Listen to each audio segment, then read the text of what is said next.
See where Barry Gibbs and Barbra Streisand made an album down here. Really? Big comeback for Barry Gibbs. Yeah, I doubt that. Maybe they both live on Star Island, you think so? Maybe they moved into Anita Bryant's old...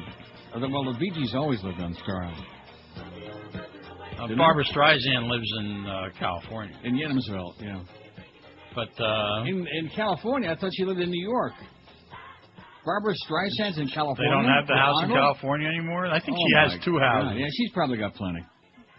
Where'd the Bee Gees live? Didn't they Star Island. I thought they lived over on off Alton Road.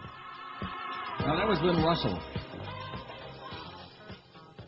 Next time you have lunch with Sid Levin, ask him about Lynn Russell. Okay.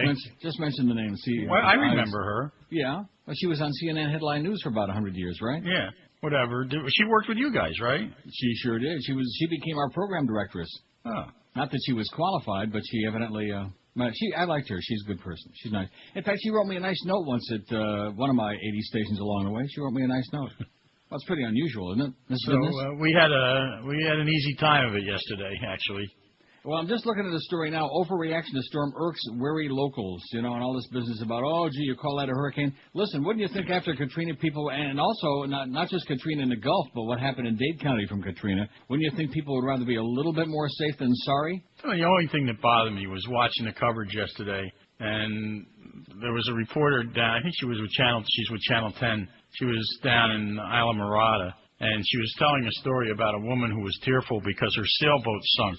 Yeah. And I'm thinking about all these people who are wandering around the country now. Now they have to leave Houston to go someplace else. Yeah. And some woman's crying because her sailboat sunk. Well, Give me a break. Collection. What do you say? Yeah, right. Let's have a special benefit. I mean, that was just, so over the top. Well, I'll guarantee you one thing. The people in Texas are going to be well taken care of because that's your president's his state. So he's going to take good care of them. Too bad he doesn't live on the water. Over there in Galveston. Careful now. I can smell. If you pursue this line of commentary, I can smell suspension number 87. P-Val again? Oh, guess who's doing a show from New York today? I'll give you one clue. I thought he was on jury duty. That was Monday. Oh. His daughter is evidently either springing forth. She's either did or is or in the process of having a kid. So.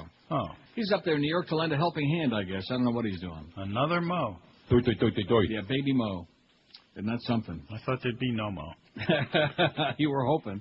But, you talk about that line of conversation, and you look at right now where Bush ranks in terms of what the pollsters are saying about him. Yeah. And it's never been lower. And no, it has not never been lower. Nixon was like at 30. No, he's never been lower. Oh, he's never been lower. Wow. Yeah. And depends on who they're talking to.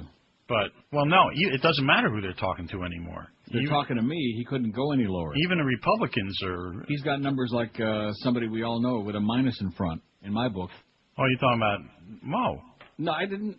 Don't start. Say you're the instigator. You said it first. Like somebody we all know. I'm thinking like of that other station over, like your buddy Stu Gatz, for example. Ugh. And Dan LeBastard. And Jimmy Syphilis. See, I don't think about those people. I don't either. And just like I said several times, and I'll say it again, and you know it's true, when the Fan was on there, that station was like about 1950 on the dial, off the right end of most everybody's radio dial, with their 16 watts of power. The only people who were listening to that were the QM people. Those the only people listening are the people who work at our station, because somebody gets them all whipped up and obsessed. Oh, they're going to come after us, and we're going to sue them. All this other crap that goes on. Nobody cares about them. Nobody thinks about them. They're like just like a pimple on our ass. They are to suing what I am to suspensions. Yeah, that's exactly correct. Oops. Yeah, there you go. Number 88. He's not even trying, and he's getting more days. God almighty. Just don't fall off the horse. When's your horse running again? I don't know. I have to call the trainer and find out. I'm hoping that she'll run next week when I'm in New York. So I can now here's the. I'm so glad I'm looking at CNN right now. This Lieutenant General Russell Honore. This guy, he's like a creature from the Louisiana Lagoon. You ever see that movie Southern Comfort? No. Oh, you got to see that sometime. You'd love it. It's about the trashy nature of the people in the old bayou and the kind of, you shouldn't really knock an area when it's down, but I will anyway, because I'm not going to suck up and say New Orleans is a great place. It's not. The average IQ there has got a minus in front of it. But anyway, this guy, this Honore guy with this old, fatigue outfit that he wears. They had a press conference yesterday. Now, when he's been interviewed on television, every time they ask him a question, I think it's like, over. He gets to the end of his comment, over, like he's doing, military or shortwave or CB radio, over. So he's doing a press conference yesterday where he was bitching out all the media because he didn't like their questions, and he'd finish his sentence and he'd, over, and he's standing right there in front of these people, over. This man is dumber than a box of rocks, man. It's just pathetic. But he's what that whole Bayou area is all about. He's the poster child for New Orleans. When you say a movie about that, there have been a lot of movies. No, but Southern Comfort's really good. I'm telling you, I recommend it highly. Okay. Also, I said yesterday that we ought to get you a computer, but you probably won't use it. I have a computer. See, I get bad information. I knew it. I thought I heard you say not a long time ago that you finally got to the computer. I've had a computer for years. You're on the internet?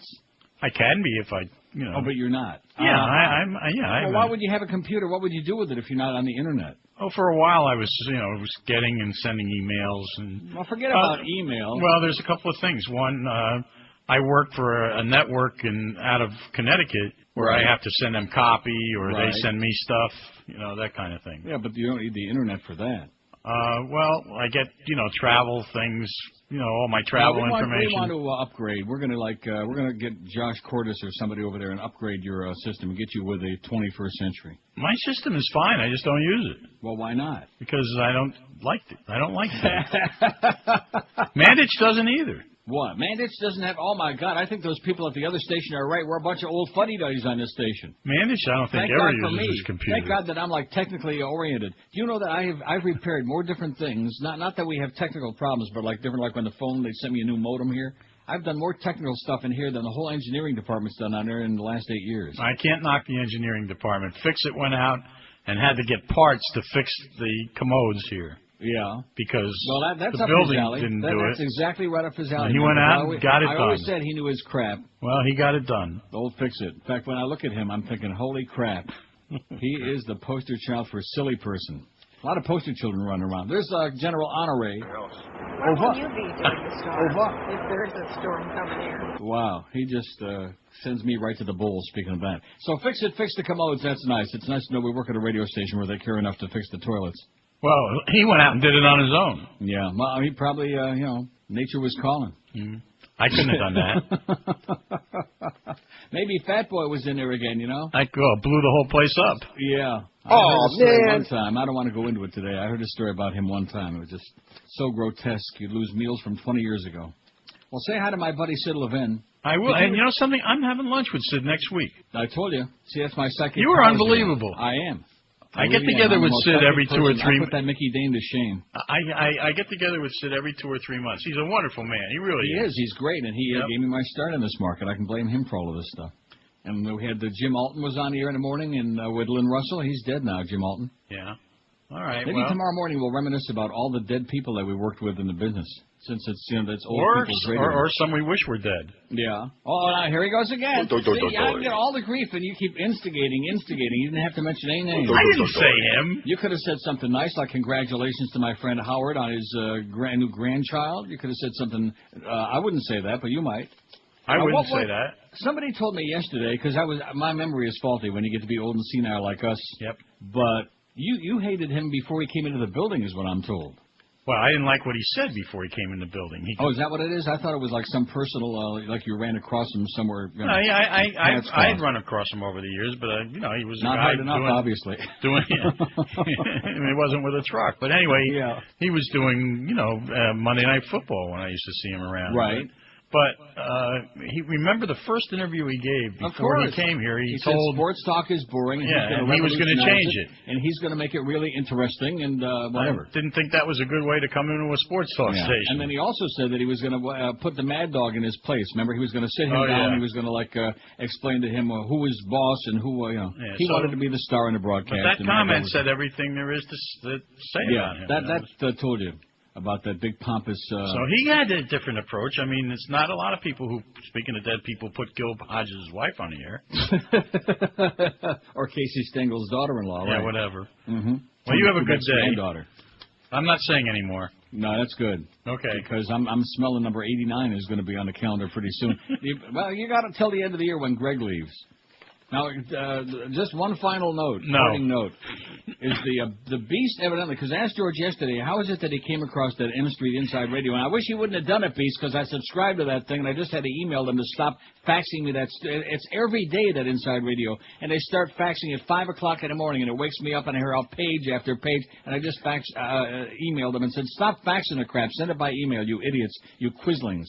But somebody in the sales department evidently gave him a heads up on that thing being on there a couple days ago about Greg leaving. I don't know. I walked in the other morning, and he showed it to me. Yeah. I mean, you said that yesterday again. That's not good. Don't keep saying that. That's all I said. Oh, especially the Beast, an engaged man. We don't want to hear that he showed it to you. I'm trying to encourage him to gamble so that he can supplement his income. There you go. Well, he's a big slots guy. You know, he was sucking up to me that time. He was trying to get George's job about he loves Wheel of Fortune. He's a big slot. Well, you know that because you were doing the show in the Bahamas that time. Yeah, right. And he was plunging his guts out there. Okay. Now, was he playing quarter slots or? Yeah. Oh, quarter slots. Well. He knows the limitations. Family that's got the cash that his family's got. Hey, you better learn from Stu Gotts, man. When your family's got it, grab it. Yeah. Have a great day, and don't lose too much, please. It's only Wednesday. See you tomorrow. This is the Mohawk live from New York.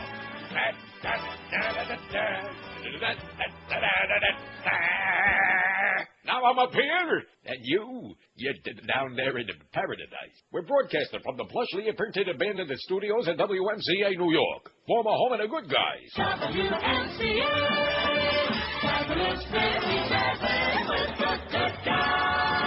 yeah, it's good to be back in New York. A town so great, they had to name it twice.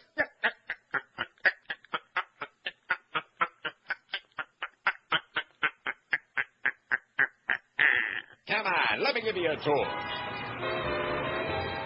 Over here is where Toot Shores used to be. And over there is the Grand Concourse, where you can get shrink-wrapped sneakers. And that there's Canal Street, where I first got raped. Now, if you look over here... There he is. Hey, sure. What do you say there, Mo? You come back to pay your fee? Oh, no. Now I remember why I left. Yeah, hiya, fellas. I gotta get out of here. Get back here, deadbeats. Yeah, tell him I like it when you don't get his fee. Don't back the bottom. Yeah, clear out. Leave me alone. Don't bother me. Get back here. We just want to talk to you, that's all. I gotta find a place to hide. I'll duck into here. That was close. They'll never find me in here.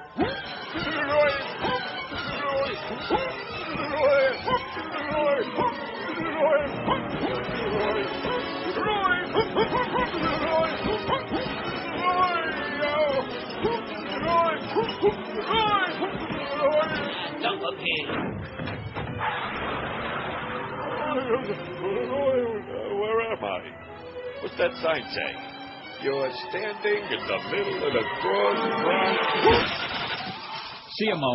Mo live from New York today from 2 to 4. Isn't that exciting? Yeah, all right. And thank God George has a good memory, so we remembered we had that New York Mo bit. That was great. That fit in like a rubber glove. 10:14 at 560 WQAM. The blame game. All right. Reno, Bobino, Banana, Fana, Fofino, Fee-Fi, Momino. Reno, Webster, Hubble, Hubble, Bubble, Banana. No, I can't believe that. That's not the bit I wanted to play. Can you believe we got so much in this DCS that we got 2 bits with the same name? I'll be damned. That's shocking. The blame game. Oh, no. FEMA, Bobima, Banana, Fana, Fofima, Fee-Fi, Momima, FEMA. Governor Blanco. Oh, my God. Blanco, Go Blanco, Banana, Fana, Blanco, Fee-Fi, Blanco. Oh! Come on, everybody. I say now let's play a game. I bet you I can place the blame for the nasty hurricane. President Bush. Bush, go Bush, banana, go Bush, Fee-Fi, mush. Bush. Everybody blame Mayor Nagin. Nagin, go Bacon, banana, go Fagin, Fee-Fi, Megan. Nagin. The blame game. That is shocking. Wow. Goes to show you that you can pick like almost any letter of the alphabet, any word that's ever been invented. We got some crap in the computer there. Showing up. Well, it goes to show another thing, too, and that is if you're on the air for about 100 years, you get a whole collection of real crap. It's 10:20 at QAM. Speaking of crap, there's that Chad Betsy Everett and the whole thing about the hurricane. You people that are all PO'd about, well, everybody got us all whipped up and much ado about nothing and a lot of inconvenience. I understand because many a time, especially local politicians, it's like the boy who cried wolf, and they get everybody all whipped, up into a frenzy, the boy who cried wolf blitzkrieg. And then nothing happens. Right. And a lot of times they're for no good reason, like when Mayor Teeny Peeny that time got everybody all whipped, and the thing was already north of us, and it was up to Palm Beach County. It wasn't going to have any effect at all on Dade or Broward. And, how dare you people over at Al Sunshine went out there waving his ham hocks. Remember at that restaurant? I think it was the Floridian or one of those. Yes, it was. Where Norma hangs out. Was it? Oh, it's that kind of place? No. Well, yeah. But at any rate, one of those kind of places, and he was chewing them out. How dare you open up, and shame on you, and the mayor told... First of all, Mayor Peeny Weeny wasn't mayor of, last time I checked, Fort Lauderdale, or anything to do with Broward County. That's number one. And number two, there was nothing going on. It was already past Al Sunshine. Is he still on the air? I guess, yeah. Waving his ham hocks? Man, what a disgrace. What a joke. Speaking of disgrace, roadside bombs exploded near 3 U.S. convoys in and around Baghdad today, wounding 2 soldiers. The attacks came a day after the death toll for U.S. forces rose to 1903 since the Iraq attack. Just every day we start with a little bit of Iraq news because things are going swimmingly well. Oh, we're fine. And we want to pass along the good news because freedom's on the march. 1,572 votes on the poll yesterday. What one thing do you want to know most before you die? I thought that was kind of an interesting poll. I don't think I've ever done that one before. No, never. That's Starting today, though, we're going to be doing a lot of repeat polls. Because if you think that, what did I tell you about this coming back to doing 5 days a week again? I have no problem with that other than this poll business. And, of course, it's like Frankenstein and a monster. We created it, and now we have to, continue feeding it. Right? Yeah. Because the audience out there, in case you haven't noticed, the audience is very hungry and they want to continue being spoon-fed. You got us whipped up about the hurricane. Nothing happened. And then, of course, the last time it was just the opposite when Katrina came through Broward and Dade before it went into the Gulf and went crazy. And, you didn't give us enough warning and we really created a lot of them. Well, how the hell am I supposed to know? How the hell is Ed Rappaport supposed to know? Or Max Mayfield? Or Curtis Mayfield? How the hell are we supposed to know? Bottom line, if there's a cloud out there in the Atlantic... If there's a cloud in the sky, crawl under the bed, okay, and expect the the power to go off several times. Although, thank you, FP&L, for getting just about everybody's power back on real quick. See, it goes to show you when you least expect it. 1,572 votes. What one thing you want to know most before you die, before they put your sorry ass into a box? Is there life after death? 364 people want to know that. No. Don't forget, man created gods in his own images. Isn't that the way it goes? Man created gods in their own images? I think that's the way it goes. Yeah, it's a bunch of crap, okay? And his wrath shall wax hot. Of course, God is perfect, so he couldn't possibly have any wrath. That's why all of these gods, they have all these human failings and frailties and characteristics because man invented God. So, therefore, wouldn't you expect that? Yes. Right. In his own image. His wrath shall wax hot, unless you Jews kill all those goyim. Get working on it. Is there life on other planets? 242. Who killed JFK? 201. Why 50% of America is so dumb? 158. Abu Ghraib. Is there really a God? 148. I thought this audience would already know the answer to that question. Was 9/11 a neocon conspiracy? 117. Maybe, baby. Just read that PNAC Pledge of Allegiance. Is Hank Goldberg gay? 98. And, of course, I really don't think so, but if he keeps saying the B showed it to me, I'm going to, start getting nervous. Where's Osama Yamama? 38. So, you see, you were half right about Hank and the computer thing, Josh? Yeah, well, He has one, but he's not using it right. And email's a start. Email's a good start, that's right. Although, to be honest with you, emails, most email is crap. Wouldn't you agree with that? It depends on the source and the nature. Yeah, especially on Yahoo. But you have to tell you how many bulk messages. I hate that Yahoo, and it's your fault, too. I hate Yahoo like poison. Then you're using it wrong. I'm not using it. Well, I use it when you send a message, which is very rare, but then bulk. You have 822 bulk messages you just delete them. Yeah, I do delete them. I just click the one thing. I delete them. Right. Why, you think I'm opening each one of those? Regular email, that stuff goes into your main folder. Right. Oh, there's crap goes into there, too, as a matter of fact. Not with me. Yahoo blows. All right. Where's Osama? 38. What are the 11 herbs and spices the Colonel be using? 32.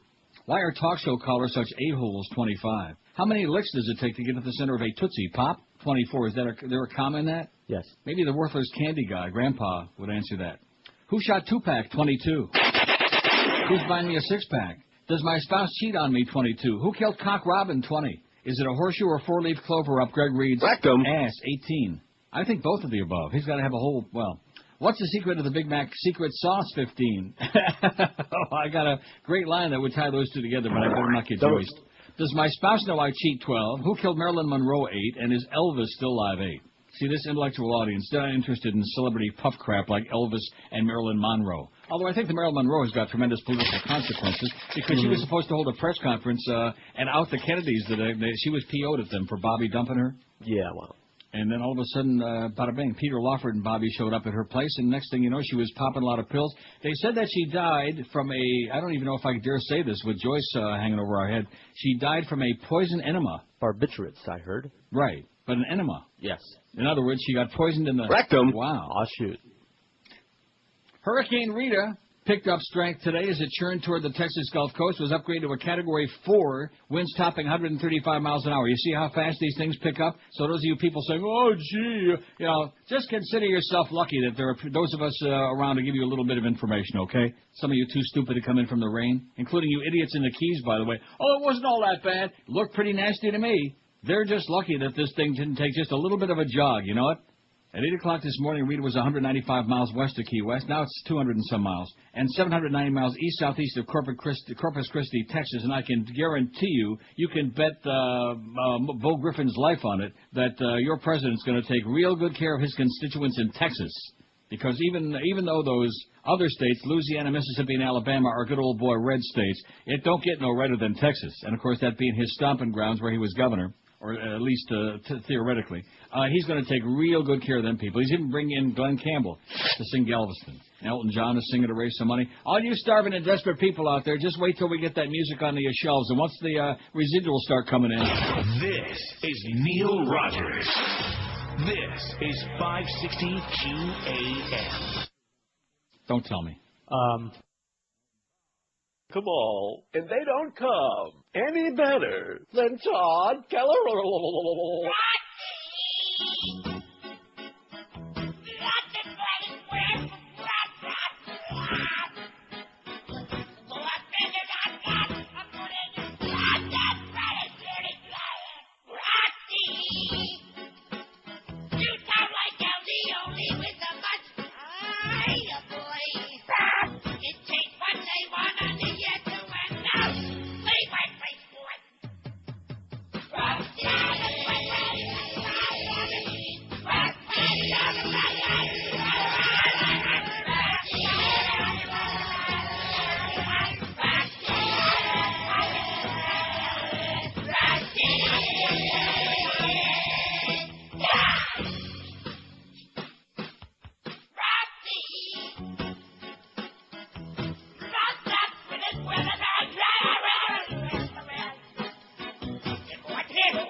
Now, I bet you Josh Cordes ain't too happy about that bit. Over? He doesn't get it. Oh.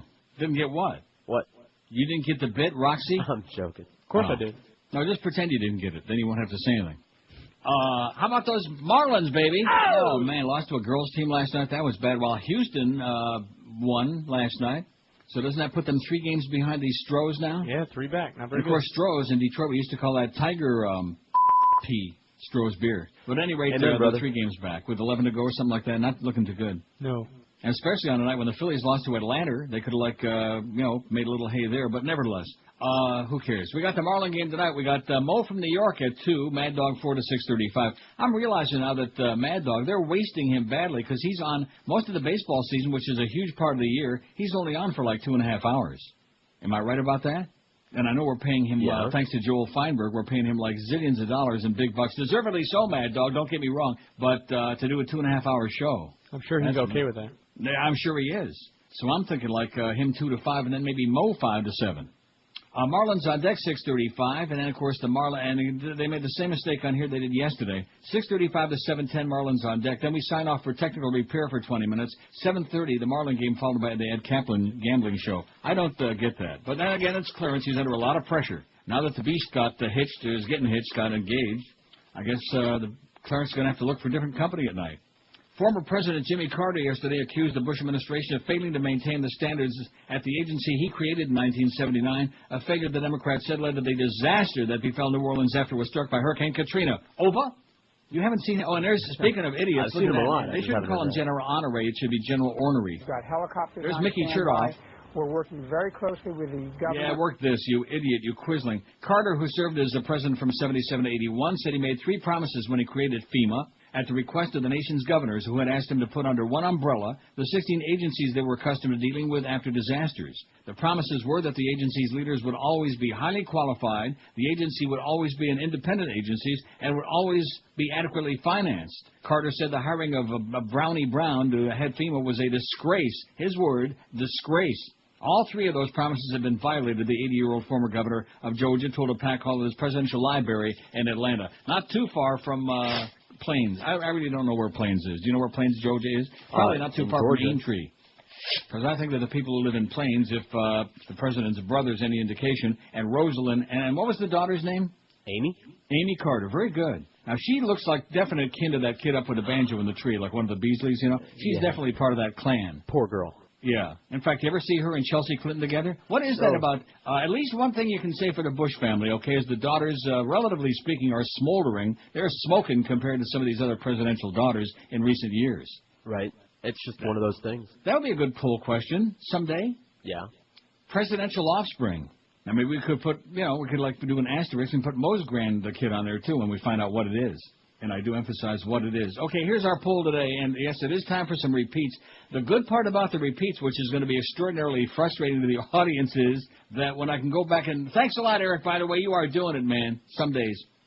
But I can go back into the history here and find all the polls we've ever taken on this show, and then I can click on it, and it gives the result with all the names that were on there. So like the one today, for example, the worst TV actor, actress ever, which we did about a year ago, is or was... And then we're getting a lot of votes on there. We're doing okay. But so we already start with a long list. So these people that want to use their opportunity to call in, rather than to say something profound and prophetic and pathetic, just to give me a name. I got one for the poll. That's going to this will hasten the demise of that whole deal. Sure. You know? I'm sure they'll have some to add on here. Well, they'll call anyway. And then when they call and say, Freddie Prinze, I'll have to look up 60, and then we find out it's on there already anyway. We got 389 votes, and at this rate, we got a shot at 1,000 today, Josh. Oh! So forget about that Marlins loss last night. That's small potatoes. Who cares about such crap, right? It's baseball, just a game. Leafs beat Boston last night 5-0, exhibition game. Anybody care about that? No. At the Cops Coliseum in Hamilton.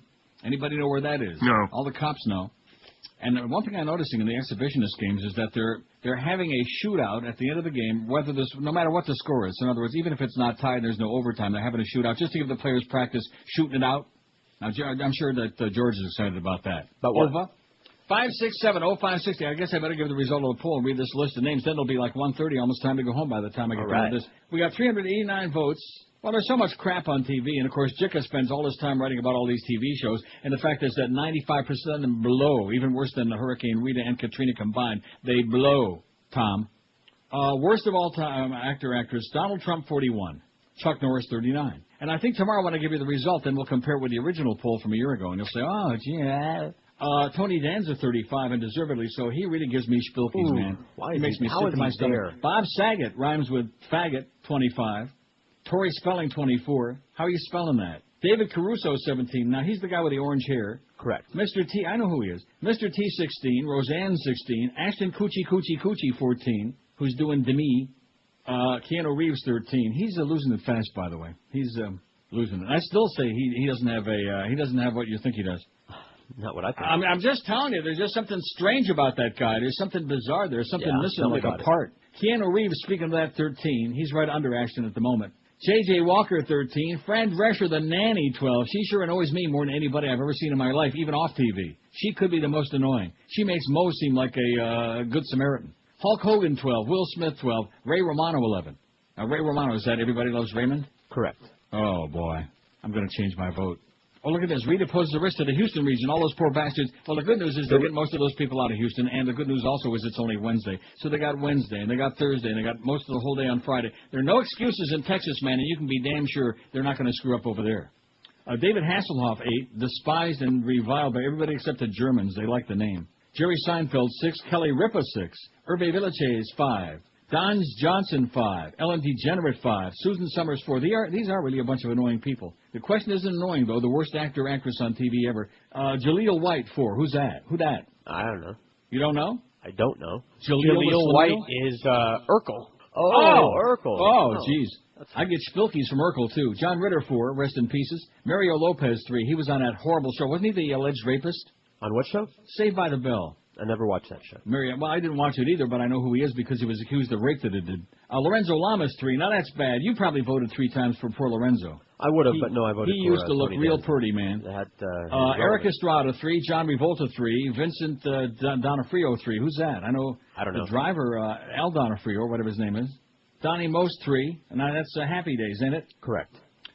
Anson Williams is right under Donnie. He's got 3. Angela Lonsbury has got a pair. Martin Short, 2. He's Canadian, boy, eh? Max Bayer, 2. John Stamos, 2. Oh, picking on Blackie, huh? Danny Aiello, 2. Hate him. Henry Winkler, 1. The Fonz. Hey, Henry. You fairy. Jodie Foster, 1. Hey, Jodie. You fairy. Bill Cosby, 1. Andy Griffith, 1. And none yet for Dick Van Dyke, Mary Tyler Moore, Kate Jackson, Alan Thicke, Freddie and the Prinz, David Burney, Meredith Baxter. Look at the way those two always seem to pop up together. Meredith Baxter and Burney. And Buddy Epson, old Buddy. Out of 402 already, we could do 20,000 votes today, Josh. This is Neil Rogers. All right. This is 560 QAM. Absolutely. It's time when all the networks battle in their ratings war. While I stare at the tube and ask myself, what the hell am I watching this crap for? It seems every fall, one more and more remains, 'cause the show's got no appeal. And lately I'm beginning to think that I'm better off with let's make a deal. How come all those new shows stink on the air when they're all sensationalized? Yeah, that programming drives you to drink on the air. Those new shows that are on the air. Okay, 10:46, 14 before 11 at 560 WQM. I don't see the phones ringing like crazy with names for the poll today or with any other important stuff. And right, you see, we're stealing their thunder with this. They're probably having like meetings on the audience, the regular chronics. Oh, what do we do now? He's got the whole list from the last time. Yeah, exactly. See, that's why it would be bad to repeat polls if you went through the whole process again. It would be ponderous. What would be the point of that? Right. When we already have the first 600 names for it on there, the basics of it. Over. He just sends me, man, straight to the bowl. There are a lot of people send me. I'm going to spend a lot of time at the bowl, you know. I'm not talking about the Orange Bowl. Oh, I see Barry Jackass was writing this morning about the hurricanes are getting a little PO'd because the Orange Bowl improvements aren't going on as supposed to be going. And your mayor, your No Spaghetti Glaze mayor, he says the one whose kid is making those phony $20 bills, he says as long as he's around, that the hurricanes are going to play in the Orange Bowl, et cetera, and so on. And he knows about the bowl, man, believe me.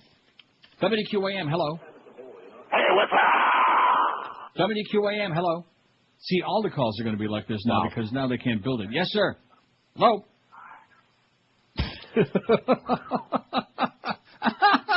I think their tongue is tied now, right to a telephone pole. WQAM, hello. The Beagle sucks. Yeah, good. WQAM, hello. Hey, how are you guys? Okay, sir. Hello? Yes, speak to me, yes. No, all the calls won't be like this. Hey, why doesn't Bush go down to his vacation home in Texas to see what the real people go through now? Yeah, you'll notice how fast he got out of New Orleans yesterday, man. He got on that Air Force One, and man, they hightailed out of there fast, faster than you can say Rita's coming with a banjo on her knee. Although, like I said, that high pressure system, that real high is they're lucky for that because that's the one that's going to keep that thing from making that northward turn allegedly until very late on in the process. And they're actually saying that if the high, if it keeps moving real fast, Rita, that it actually might hit like Brownsville, Texas, way down there by Mexico. Maybe God's after the Mexicans, huh? Why'd they name that town that? Brownsville? It's probably because it's near Mexico. See, you're like Hank. You see, you give the setup line, then you want me to say something really nasty, and I got to take the crap for it. There you go. You're not fooling me. You're on to me, huh? You and your buddy Hank probably have meetings, probably email each other at night. You know it. Ways to set me up to say terrible things about my good buddy Mo, who's doing a show from New York today, and probably with some of the Jets. Probably celebrating that Big Jets victory. WQAM, hello. George is game. WQAM, hello. Bob QAM. Hamilton's a garbage-eating possum. WQAM, hello. Yeah, Neil, I got one for the poll. Yeah. The real 2000 election result. Okay, good one. All right. WQAM, hello. Yeah, how can I add a name to that list? How can you add one? By telling me what it is. Yeah, Conan O'Brien. Conan O'Brien's very good. I wouldn't say he's an actor, but he's he's a TV person. We got other people on there that aren't actors. Well, they're pretending to be. Not well, even. you said Donald Trump's not an actor. He's not. acting It's like a reality jackass show. on It's that a game show. show. Over? Like the host What? of a game show. He's like an actor It's like not a Alex. game show, okay? It's not a game show. It's a contest show. Well, it's a contest, but there's a difference between it's a reality show. You better get with it, same mister. thing. You don't know your reality shows, mister. That bridge tender's going to come and kick your little ass. I'm telling you, he's going to throw you right off the 79th Street Causeway if you ever go over there again, which I wouldn't if I were you. Go over and see Sonny and see how the market's coming. Oh, there's Sonny out there sitting on the corner. Sonny's got a franchise right here in Toronto. I do think some of these homeless people have got a franchise. I told you that story a couple of years ago about the woman that they followed. She sat on the same corner every day, with a cup and the whole thing, the homeless with a sign. And every day she would leave at a certain time. So one day followed her, the media, and she got into a nice new automobile, and they followed her to her condo. Good scam, man. WQAM, hello. Hey, Neil. Yes, sir. Sounds like Reverend Jones right off the bat. Peter yeah, Vaughn. WQAM, hello. How many presidents are... That's pretty good, that. Only 2 words, and I knew who it was. Although I did have one yesterday where he just took the breath. Remember that? Right. Without speaking a word, I knew it was him. So I'm getting better as in my old age, as I get to be more senile. Of course, this is the old fart station. Keep that in mind, okay? All you young whippersnappers under the age of 100, you better go over to that other place because we're just a bunch of old, fat Jews. WQAM. Bob Lassiter is no longer God. Okay. WQAM, hello. Yeah, can we put George Michaels on George's poll? They're obsessed with your poll, man. I'll tell you that right now. All I can say to that guy is... You fairy. Good luck to you. Line 9, QAM. Not there. What a shame. That was a good one, too. It's probably from Rochester. Probably that guy calling again from Irondequoit. Censored in the name of the Lord. Conservative Christians re-edit Hollywood blockbusters. This is this long? Oh, it's too long to read now. But it is, it's pretty good indication of what's going on in America these days. And then I have an article about that quotes Howard Beale. I've seen the face of God. I got some good stuff here, actually. I got a really fine pile today. We got only 3 hours to kill. Oh, come on. What? Take some more of these calls. I am going to take a lot of calls today. I'm going to take a lot of calls from now on. Now we don't have to worry about, I got one for the poll. Yeah, sure you do. We got 7,000 names on there already. See, we really played a little game with their minds today because I got this whole, in addition to which it helps for getting a lot of early votes on there because, I changed the poll about 8 o'clock in the morning. Right. 444, we're 2/3 of the way to the Antichrist, man, to 666. We got 444, and it's not even 11 o'clock yet. I'm saying 1,000 votes today on a poll, Josh. I'm saying it. I'll bet you Matty Bell and Fat Boy's Life on it, and we'll throw in Dave Friedman, too. How's that? Okay. 452, they're coming in chunks. The worst TV actor, actress ever is or was, B. And who's leading so far? That's kind of interesting. Donald Trump, 50, Chuck Norris, 47, and Tony Danza, 39. And then tomorrow we'll compare. We'll put them side by each. Won't that be fascinating? It's something to look forward to for me. We're just going to repeat. And you know how many polls we've done since the beginning? About 1,600 and some odd. So figure it out. How many days of work a year do I work? About 30 days a year. So I got like 50 years worth of shows covered with polls. It's not bad. We'll take it. WQAM, hello. Yeah, Rochester call. Rochester, yes, sir. Yeah, I bet if the storm hits Bush's ranch, does anybody really care? The government want to help? Really want to help? You think? Oh yeah, they're going to be. Bush's ranch is a little inland, it would seem to me, though. In Crawford, I don't think it's going to. Although you know something, maybe the Lord, working in mysterious ways, maybe that thing is going to like zigzag right through Texas and find Crawford. You got a good point. Let's say a prayer for it, Pally. Love you. Okay, go rub your mezuzah and say a prayer for it. Are you allowed? I don't think you're allowed to rub your mezuzah no more. No. Oh, don't even think about it. And certainly don't be nailing no dead chickens. Don't be choking that dead chicken on your door, because that's also against the law. I got a story here a little later about the new crackdown by the FBI on pornography. Very sarcastic story from the New York Times, as if this is and not just sarcastic from their standpoint, but from the people who are like in the agency. Like, this is what we're working on now with everything that's going on, and supposedly all these terrorists out there lurking in the wings and all these new videotapes from al-Zawahiri. And we got al-Zawahiri and al-Qaeda and yeah, Al Jolson. We were talking about him the other day. We just can't find Al. We know where Mo is. Mo is in New York. Don't forget Mo from the Rotten Apple between 2 and 4. That ought to be really something. WQAM, hello. QAM. George is definitely the worst. Okay, good. WQAM, hello. Not there. QAM, hola. See, this is we turned the corner today. Make no mistake about it. Over. QAM. Hello, Neil? Yes, sir. Yep. Good morning, sir. Finally. It's very Buenos hard dias. to get through. I know. The question is, What is the read question?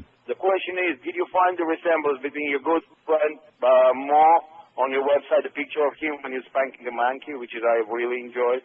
I actually set a few records in over 400 miles. 400? Yeah. Wow. I did 400 it. miles an hour. I think you might be the record holder. You might be the wiener. Oh, yeah. It was like a special sound. But the question is, did you see the resemblance between his picture, latest picture on this spanking monkey, and the other guy who is presiding right now in the Islamic Republic of Afghanistan, which is the name of Hamid Karzai. That's yeah. right, I've never seen the two of them together. In fact, it wouldn't surprise me if Mo was doing a show from Kabul today, huh? He's doing a show from some of the rubble in Kabul. This is Neil Rogers. This is 560 AM. Oop. Oh, there went the audio vault now. You know something? I think this sounds to me like a great class action lawsuit. Yeah, the we've three been of on us against this company because I don't know about you, but every time we go to a break, I'm like on pins and needles wondering if the spots are going to play all the way through. This is tremendous stress. You are. We can't go to the bathroom or anything. Right. You know? Stress kills because this when in doubt it keeps crapping out. Over. Especially lately, it's been really. Well, what's the story acting with up. this? And then of course Hank is sucking up to the engineering department. You can't because they're fixing the toilets. Okay. Well, I think that's about their speed. Okay. I think most of their talent is in the toilet engineering. So what do we do now? I mean, I'm ready to wait a proceed, minute. but Hold on. Give it a shot. Bang it. Smack it. Ooh. Oh, how about one more time? TV Guide is calling Invasion the thrill of the year. In a world where the computers don't work. I even like those old carts we used to play, the ones that were like off speed and everything, and the ones that were real mushy that you can understand, but we could still build a client for. So what do we do? How many it came back again. It just keeps. Okay, well keep yanking it. Okay. Now do a little swimming through New Orleans town. Swim to the left, to the right, here we go. Sling a little mud, now do-si-do. Oh, Katrina, why didn't those people flee? 'Cause it's worse in Louisiana than it is for Iraqi. It's mismanners versus no manners. That was a good one. Whoa, that was disgusting. Hey, my new shoes! My wife was a bitch, but at least she's not a heinous blowpig. The season premiere of Wife Swap. Kiss my butt. What's wrong with you? I love you. Wife Swap. Season premiere. You're a total idiot. Only on ABC. Over. It's 11:02 at 560 WQM. Welcome to a place where, we're like on the periphery of radio. That's why I had to laugh about that business. Greg is going to get out of radio perhaps at the end of the year. I didn't know he was in it. Maybe once upon a time, but surely not now. And don't call him Shirley. Doug Thompson, your very favorite. I got a lot of stuff here, and I'm doing it. Okay. Every now and then we'll dig into these calls and give these people an outlet for their like that, which is fine. Going to do more and more of that all the time because people are a little they don't want to be burdened with crap right now. They've gone through these hurricanes and all the warnings and the threats and the rain and the gas lines and gas prices. Thanks again, Mr. President, by the way, for the bargain basement gas, man. You're a gas.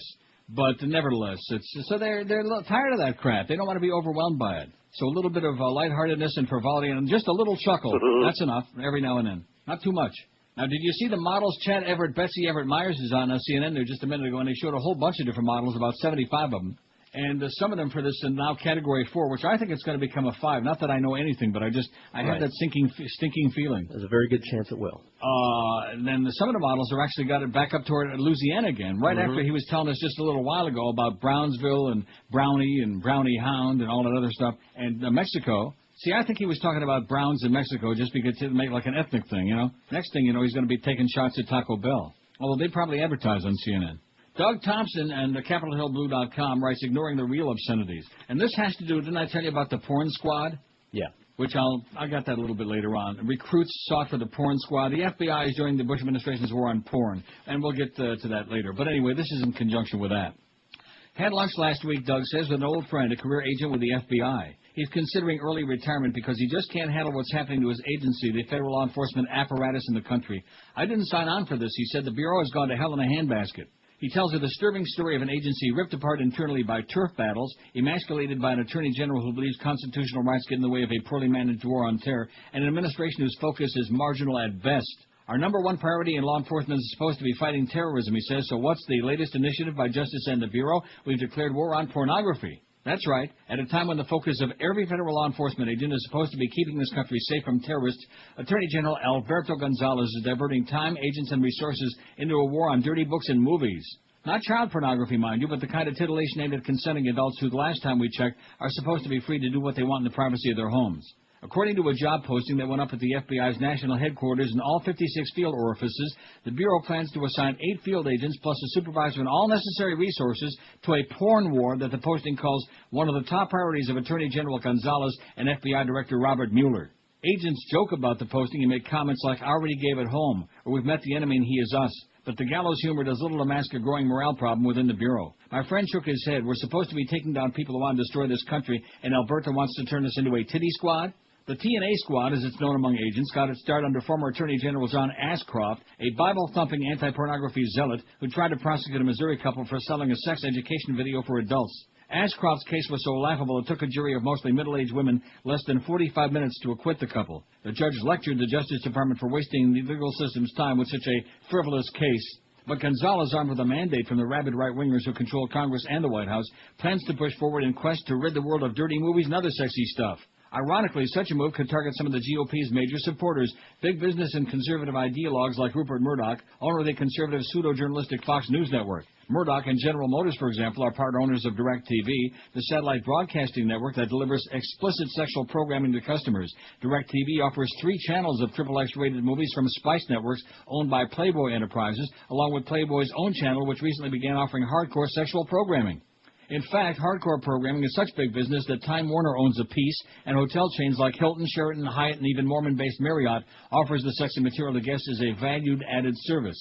The FBI's recruiting memo says the Bureau is going after manufacturers and purveyors of pornography. Does this mean they plan to arrest Rupert Murdoch and the CEO of General Motors? Will J.W. Bill Marriott Jr., Chairman and CEO of Marriott International, get tossed into the slammer? Somehow I doubt it. General Motors executives and their political action committee gave more than $2.5 million to the Republican Party causes last year. Marriott's a major player in GOP circles. When fat cat donors put that kind of money, politicians are more than willing to hand out the KY jelly, drop their pants, grab their ankles, close their eyes and say, please, sir, may I have some more? This is the real obscenity in today's America, right? Doug Thompson, he's about the best, if you ask me. You go, Doug.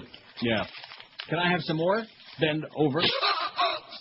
How's that poll coming? I'm telling you, man, we're kicking ass today. We got that hurricane out of the way. We got Mo in New York where we can be safe. Oh, look at that. Rita caused flooding on parts of Keys Highway US 1. It's all over now, okay? Forget about it. Clean it up and go get drunk. 506 votes, man, in just a little over the first hour, if you ask me. That's not too shabby, you know what?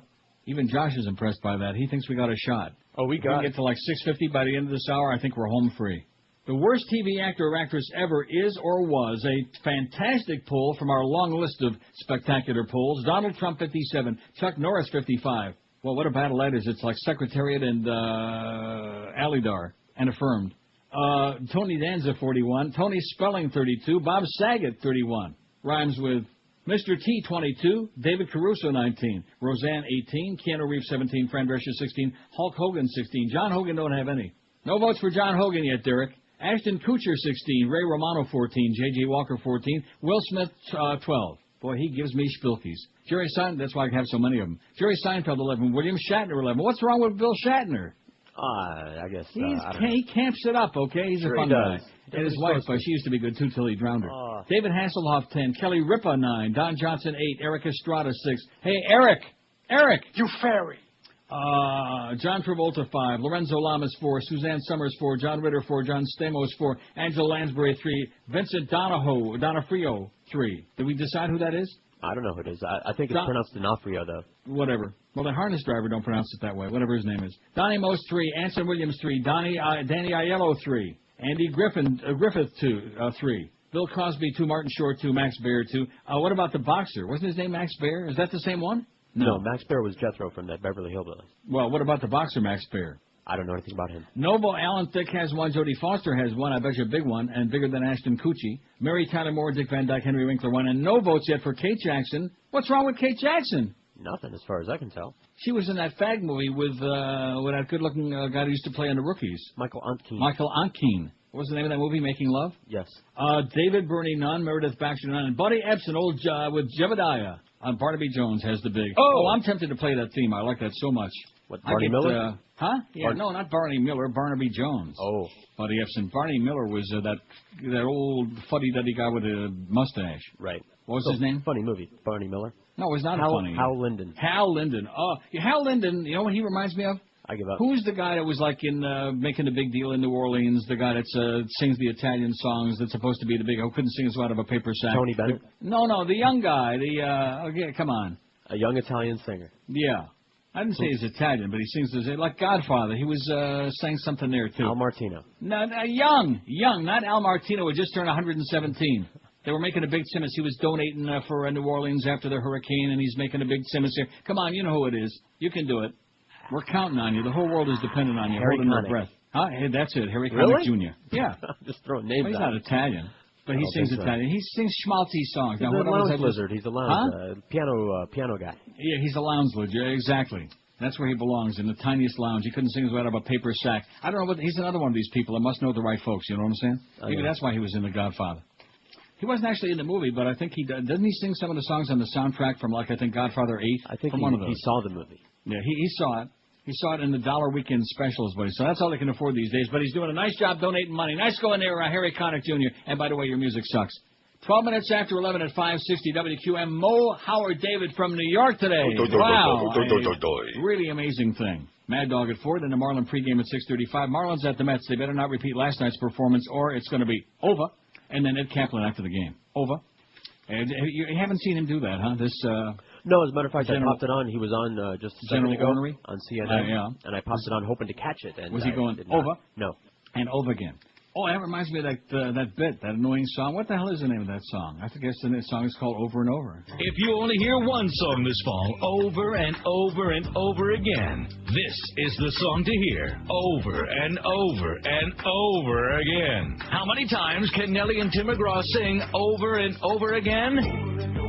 About 30, man. See, there's always a good reason to play that. I love it. Right. Anyway, did I say 12 past 11? I think I did at 560 WQM for all you time watchers out there. Public, baby. Only in Miami.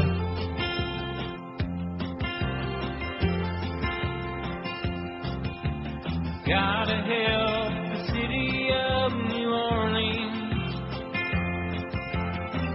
Big Easy got hit pretty hard. This whole country's got to pull together. Every one of us must do our part. Along the coast of Mississippi, all the poor folks in the locks. The devastation even reached Mobile. Do what you can for your fellow man. It's time to lend a helping hand. Together we can make a difference that is real. I'm dying over here. Come on, America, we need you. Said, don't you know, the moment is at hand. We have got to help the city of New Orleans. 'Cause at a time like this, united we must stand. So the death toll from Katrina on the Gulf, 801 in Louisiana and a total of 1,035. What happened to those 25,000 body bags and the 10,000 dead just in New Orleans? Gives you the feeling they haven't got a clue what they're talking about, especially that Mayor Nagin. Man, he is just... I feel almost sorry for him because he's drowning in a sea of incompetence. He's in way over his head. He ain't got, and he's under all this tremendous pressure by the business people and the bar owners and this ethnic group and that ethnic group, and he don't know whether to scream or peel a banana. Everybody, come on back now. No, turn around, get out. Turn around, get out. And now it's like, don't go to Houston. Yeah, don't go to Houston, whatever you do. In fact, Houston just ordered the low-lying areas to evacuate. And Galveston, well, we'll get to that. Or maybe not. I got a big pile here, although the most important story, even the Sun Sentinel I see got on this, although I had it first. A rubber company in China has begun marketing condoms under the brand names Clinton and Lewinsky. Condoms. apparently seeking to exploit the White House affair that led to the impeachment of America's 42nd president, because he was doing all those nasty things. Unlike this current president. Those words. He only said, well, Senator, the administration's policy was as I articulate. It was my job to articulate the administration's policy. That's no answer at all. Let him have it, Ted. Stick it to him, baby. In fact, maybe Ted can drive John Roberts home after the hearing. He said after the promotion ends, the Clinton condoms will go on sale in southern China for 29.8 yuan. That's $3.72 for a box of 12. Well, let's see, a box of 12, that's about how many cents a piece? About 30, man. While the Lewinsky model will be priced at 18.8 yuan, that's $2.35 for the same quality. The Clinton condom will be our top of the line, he said. The Lewinsky condom is not quite so good. It's got maybe 3-4 holes in it. Liu said the company had chosen to use the Clinton name because consumers viewed the former president as a responsible person who would want to stress safe sex as an effective way to prevent the spread of the HIV virus.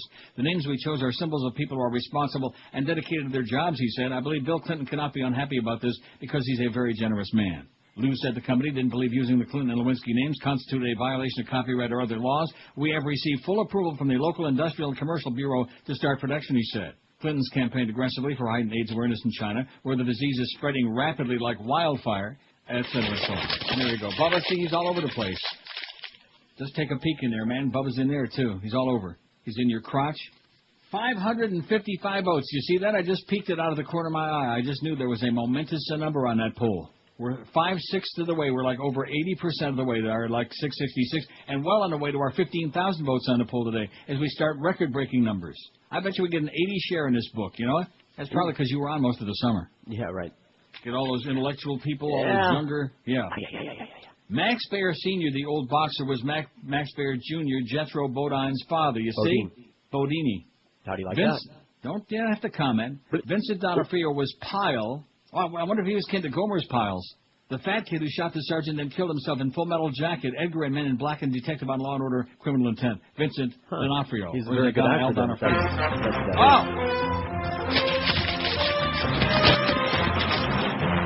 Wow. I get goosebumps when I hear this. And then I think of that doddering old Buddy Ibsen. Could have been a good show. Actually, it could have been really good with a good show. Good actors and a good script without Jebediah. One of the talking heads yesterday, she called, they had our fat-ass governor on there. She says, Governor Jed Bush. Oh, my God. I thought, is that like Jedediah? In fact, the way his family's behaving again lately here, wouldn't you think that Jedediah would be a good name for that clan?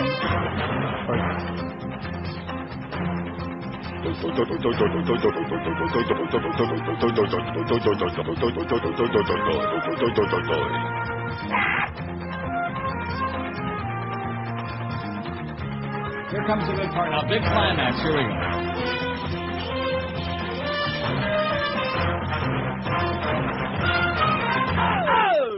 Wow. Powerful stuff, man. Then a crappy show. It goes to show you. TV, they always give you the big, the big build-up, and then they let you down. Yeah. Probably know some women like that. A lot. Censored in the name of the Lord. Conservative Christians re-edit Hollywood blockbusters. Do I have time to do this? Because this is I just have so many of these, and they're long today, and that means I'm going to be doing a lot of reading, which is not good. Miguel will not be listening to the show today, thank God.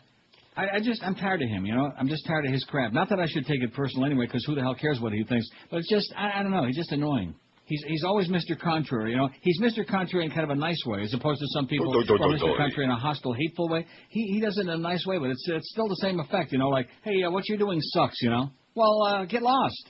Go over and listen to Radio Mambi. That's more up your alley, Sally.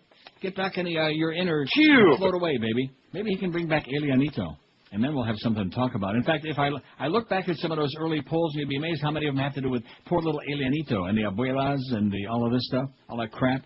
And guess what? That was a private family matter, it seems to me, as your governor would say, your fat-ass governor. It was a custody hearing, just like Terry and her. It was a private family matter. But he sure had no problem talking about that and opening up a big, fat-ass mouth. But when it comes to his own dysfunctional family and his kid getting busted for a little drunken episode again, it's a private family matter. And that's a private family matter, yeah. Joe Conason writes in the New York Observer, Bush White House a haven for hacks. See, I'm going to do this one because it's short. It's not real short. Hurry. Back when Republicans still behaved like Republicans and conservatives actually believed in conservatism, those worthies aspired to bring us what they considered to be good government. Among other things, that meant appointing officials qualified to execute their positions, maintaining fiscal responsibility, and insisting on public integrity. This reality frequently failed to fulfill those aspirations, of course, but at least they tried. Now, we live under a distorted facsimile of Republican conservatism with an attitude toward government that seems cynical and fundamentally nihilistic. Or is that nihilistic, as in... Oh, God! This approach was summed up years ago by the right-wing commander and White House advisor Grover Norquist when he explained his movement's long-term objective. My goal is to cut government in half in 25 years to get it down to the size where we can drown it in the bathtub. Before drowning it, however, he and his comrades will pick its pockets. Led by George W. Bush, today's conservatives have elevated political patronage from a universal and tolerable peccadillo to a public menace. So intent are they on providing lucrative, comfortable federal jobs to the members of their own gang that they have come to resemble the old clubhouse Democrats of Tammany Hall. The difference is that Tammany, for all its corruption, provided employment and benefits to the poor, while the Bush White House reserves its patronage for the well-fed and well-heeled. The result is incompetence slicked over with arrogance and inexperience guided by ideology. Sharing the outlook of Mr. Norquist, the President has scarcely tried to find capable managers for the federal bureaucracy. He shares the radical right-wing objective of dismantling government institutions rather than managing them properly and effectively. At every level, he appoints loyal hacks who possess no relevant qualifications so long as they share his anti-government ideology. This is like putting termites in charge of repairing the house. The latest example is David Savafian, who suddenly resigned last week as top procurement official at the White House OMB. On September 19th, he was arrested by FBI agents for lying about his involvement with lobbyist Jack Abramoff, whom he helped to obtain control over federal properties in the District of Columbia and Maryland. He's a former lobbyist whose partners in the private sector included both Mr. Abramoff and Mr. Norquist. No doubt the indicted Mr. Safavian is, like his friends, a true believer in drowning government. He had little or no administrative experience, but he had the right friends in the right-wing ideology. And like Tammany's immortal George Washington Plunkett, he saw his opportunities and took them. I wonder if he was kin to... Who was the quarterback, the Indian guy? Plunkett. Jim Plunkett. Before your time, Josh. Jim Plunkett. You don't know Jim Plunkett? I've heard. Oh, I'm so embarrassed. Where such wanton patronage becomes terribly perilous, as we've recently learned, is in making appointments to agencies that are supposed to protect the nation. Everybody knows about the strange rise and fall of Michael D. Brownie Brown at FEMA, but what of Michael Chertoff, the Secretary of Homeland Security, who may well be as much to blame as Mr. Brown for the fumbled federal response to Katrina? Reporting by a Night Rider news service shows that Mr. Chertoff froze when he ought to have mobilized government during the crucial hours leading up to the disaster. Among the reasons for his failure is that he, too, lacked qualifications for the job. He's a highly capable lawyer, which may have caused him to dither over legalistic questions of state and federal authority, but he has few credentials to run an enormous and critically important bureaucracy. From the perspective of the Bush White House, the outstanding item on Mr. Chertoff's resume is his partisan hatchet work on the Senate Whitewater Committee. The Homeland Security Chief certainly isn't the only member of the Whitewater Alumni Club to find gainful employment under Mr. Bush, from James Rogan, the former impeachment manager appointed to run the patent office after losing his House seat, to Brett Kavanaugh, the former associate independent counsel who serves as staff secretary to the president. Many who joined the GOP jihad against the Clintons have since suckled on the federal teat. Only days ago, the president named Julie Myers, a 36-year-old Republican attorney that had the Immigration and Customs Enforcement Agency within Homeland Security. She used to be Mr. Chertoff's chief of staff, and she also used to work for Kenny Starr. But she has no discernible background that would enable her to oversee a law enforcement agency with 20,000 employees and a $4 billion budget. I will seek to work with those who are more knowledgeable in this area, who know more than I do, she said, when asked how she expected to do her new job if confirmed by the Senate. Surely she meant to sound reassuring, but in an age of terror, why wouldn't the president appoint someone more knowledgeable and more experienced to oversee our borders and ports? Over. This is Neil Rogers. This is 560 QAM.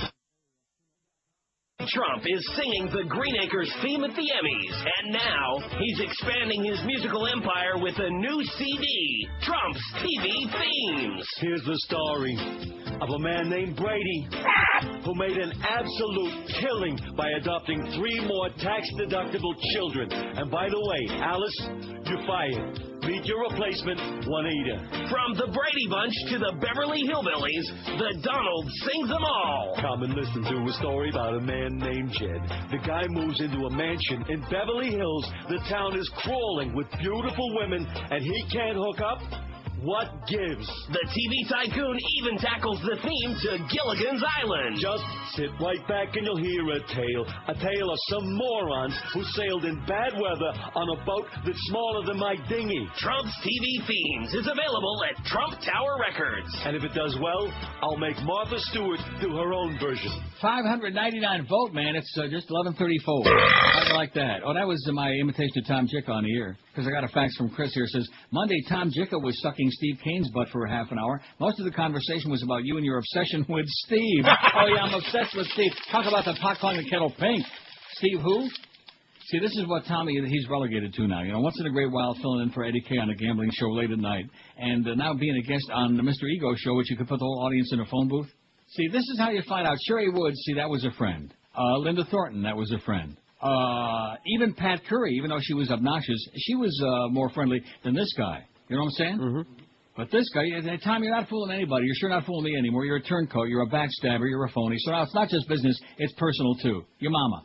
Small potatoes. And quite frankly, don't write about radio because you don't know anything about it anyway.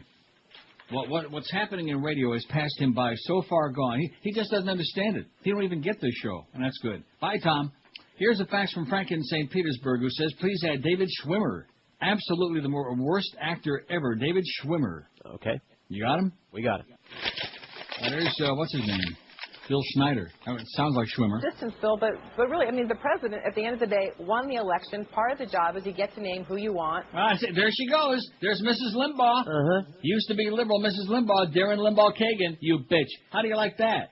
Yeah. She's got that kind of cockeyed, sour look on her face. And Bill Schneider, who's been pretty good lately, said, your mama. That's what he said.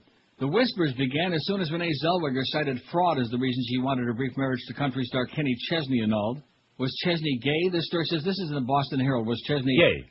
His publicist quickly denied the rumor, saying the man beyond hits like she thinks my tractor's sexy is unequivocally not gay. But such speculation begs the question, could an openly gay a singer make it in Nashville in 2005, and could an openly already popular star come out as Elton John did without losing his audience? The answer, says Greg Alden, co-editor of the all-country magazine No Depression, is no. And no and no. He believes coming out after hitting the top of the charts would absolutely be a career killer. Somebody faxed this. Thank you so much.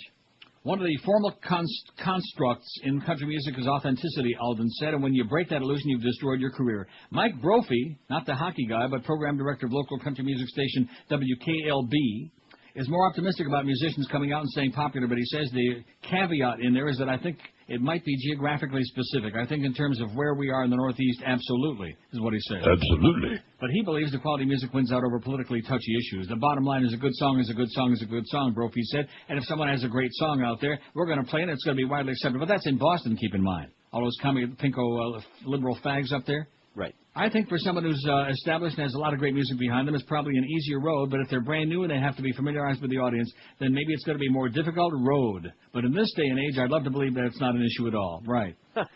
This isn't only a country music issue. Virtually no successful musician in any genre, jazz, blues, rock, metal, rap, or pop, has started out openly gay. But there's a long list of marquee names who would happily sign up for gay pride now. Elton John, George Michael, Melissa Etheridge, the Indigo Girls, Michael Stipe of R.E.M., and Rob Halford of Judas Priest. As much as that sexual orientation is somewhat accepted in the society, says Alden, when you start thinking about places where it's still unacceptable, that's as telling as anything. That's America. It's the American effing way, baby. 5670560. We'll stick in a couple of calls in here because I don't want to read too many stories, then Tom Jicha will get really upset. Isn't it something the way he turned, man? Talk about turning on a dime. First he concocts that phony letter, which now I know for sure is phony. He's just looking for some publicity, I guess. Your old news, Tom. Ancient history. Anybody that would go on that show. Of course, he used to go on with Sandy, too. Oh, lovely lady. Oh, Sandy. 608 votes on the poll. I'm excited. The worst TV actor-actress ever is Donald Trump, 65, Chuck Norris, 65, a flat-footed dead-even tie. How do you like that? We got a race, baby. Tony Danza, 47, Tori Spelling, 44. I'll just read a few. Bob Saget, 34, Mr. T, 28, and that's enough. Should we take a call or two? Because I got a heavy pile here.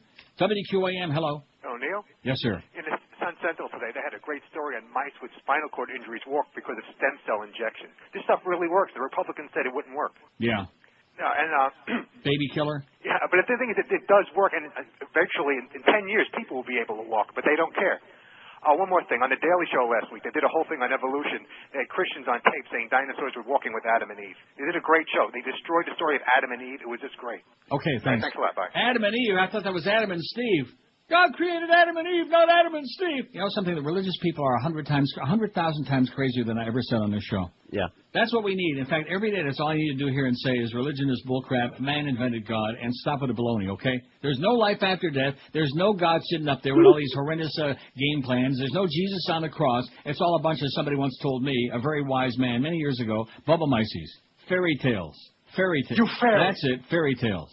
Darren Kagan. She's off my list right now. You see, I told you it would rub off, her and Rush. Yeah, why'd you make she me was put it always on there? she was supposed to be so liberal and yada yada. And now here she is sitting there sucking up. Well, doesn't he have the right to name any? Yeah, how about Mickey Mouse? He could be director of FEMA, honey. How about you, Darren? At least you get you off the damn tube, for crying out loud. Get her puss off our tube. This is Neil Rogers.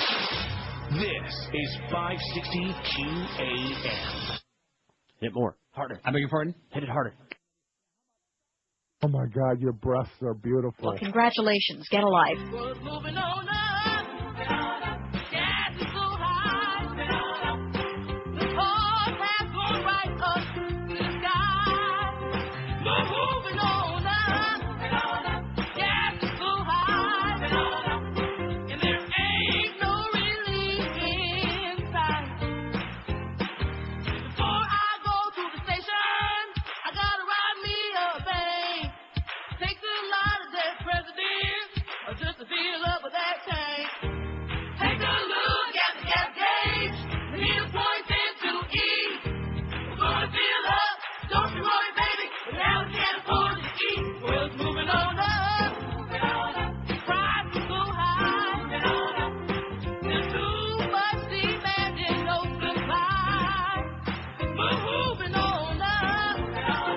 Gas is so high. There ain't no relief in sight. Thanks again, El Presidente, for those bargain basement gas prices. 14 till noon at QA, and Mo from New York at 2.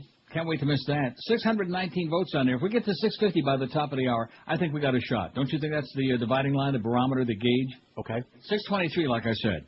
We ought to be able to do that. Get to 650 by noonish. You can do it.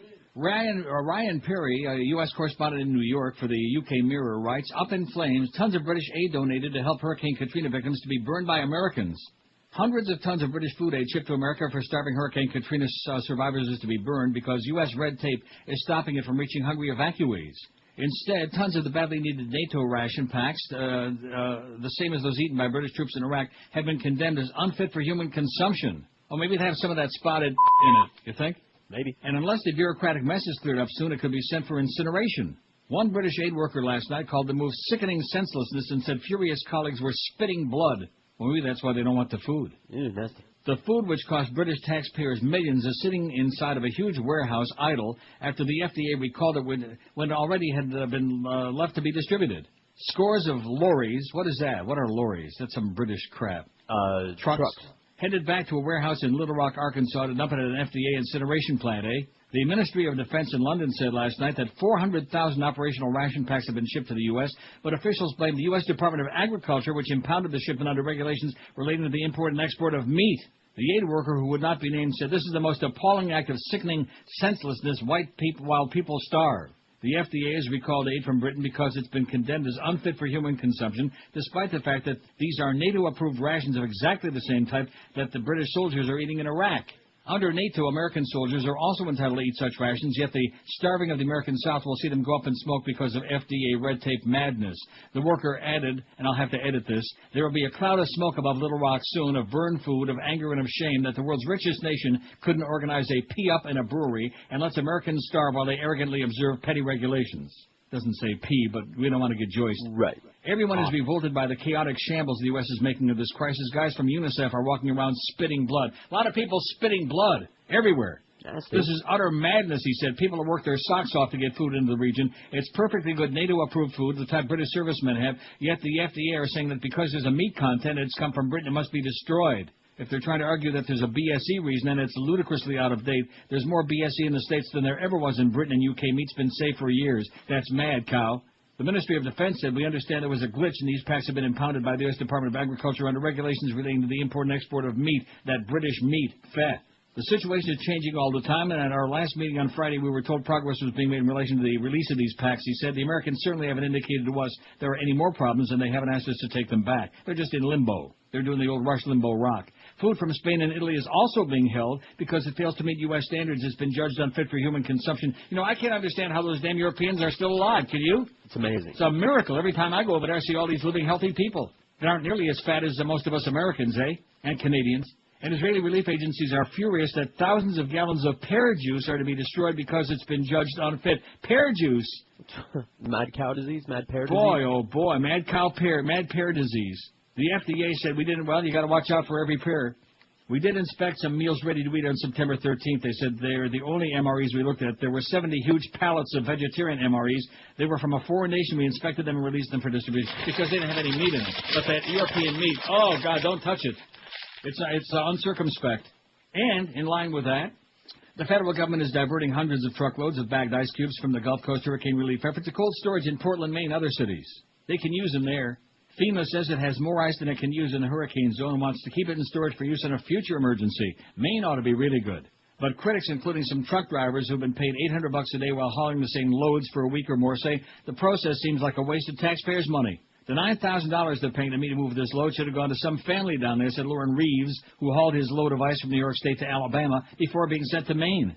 There's definitely millions being wasted that could go to people who need it. Reeves' truck was one of several lined up at AmeriCold Logistics refrigerated storage facility on Reed Street in Portland, unloading pallets stacked with 25-pound bags. How do you like that, huh? I don't. Yeah, those people in Texas, they're going to be really pleased to know that. In fact, it says in the article that the stuff has been shipped to not just to Maine, also Tennessee and Pennsylvania, where hurricane relief is very imminent at the moment. Make no mistake about it, right? Oh. Brilliant. 6:37 on the poll. The question today is we're bringing back some of these old polls, and man, I think this solved a whole bunch of problems for me. Yeah. And for you too when when you're to fill in. Right.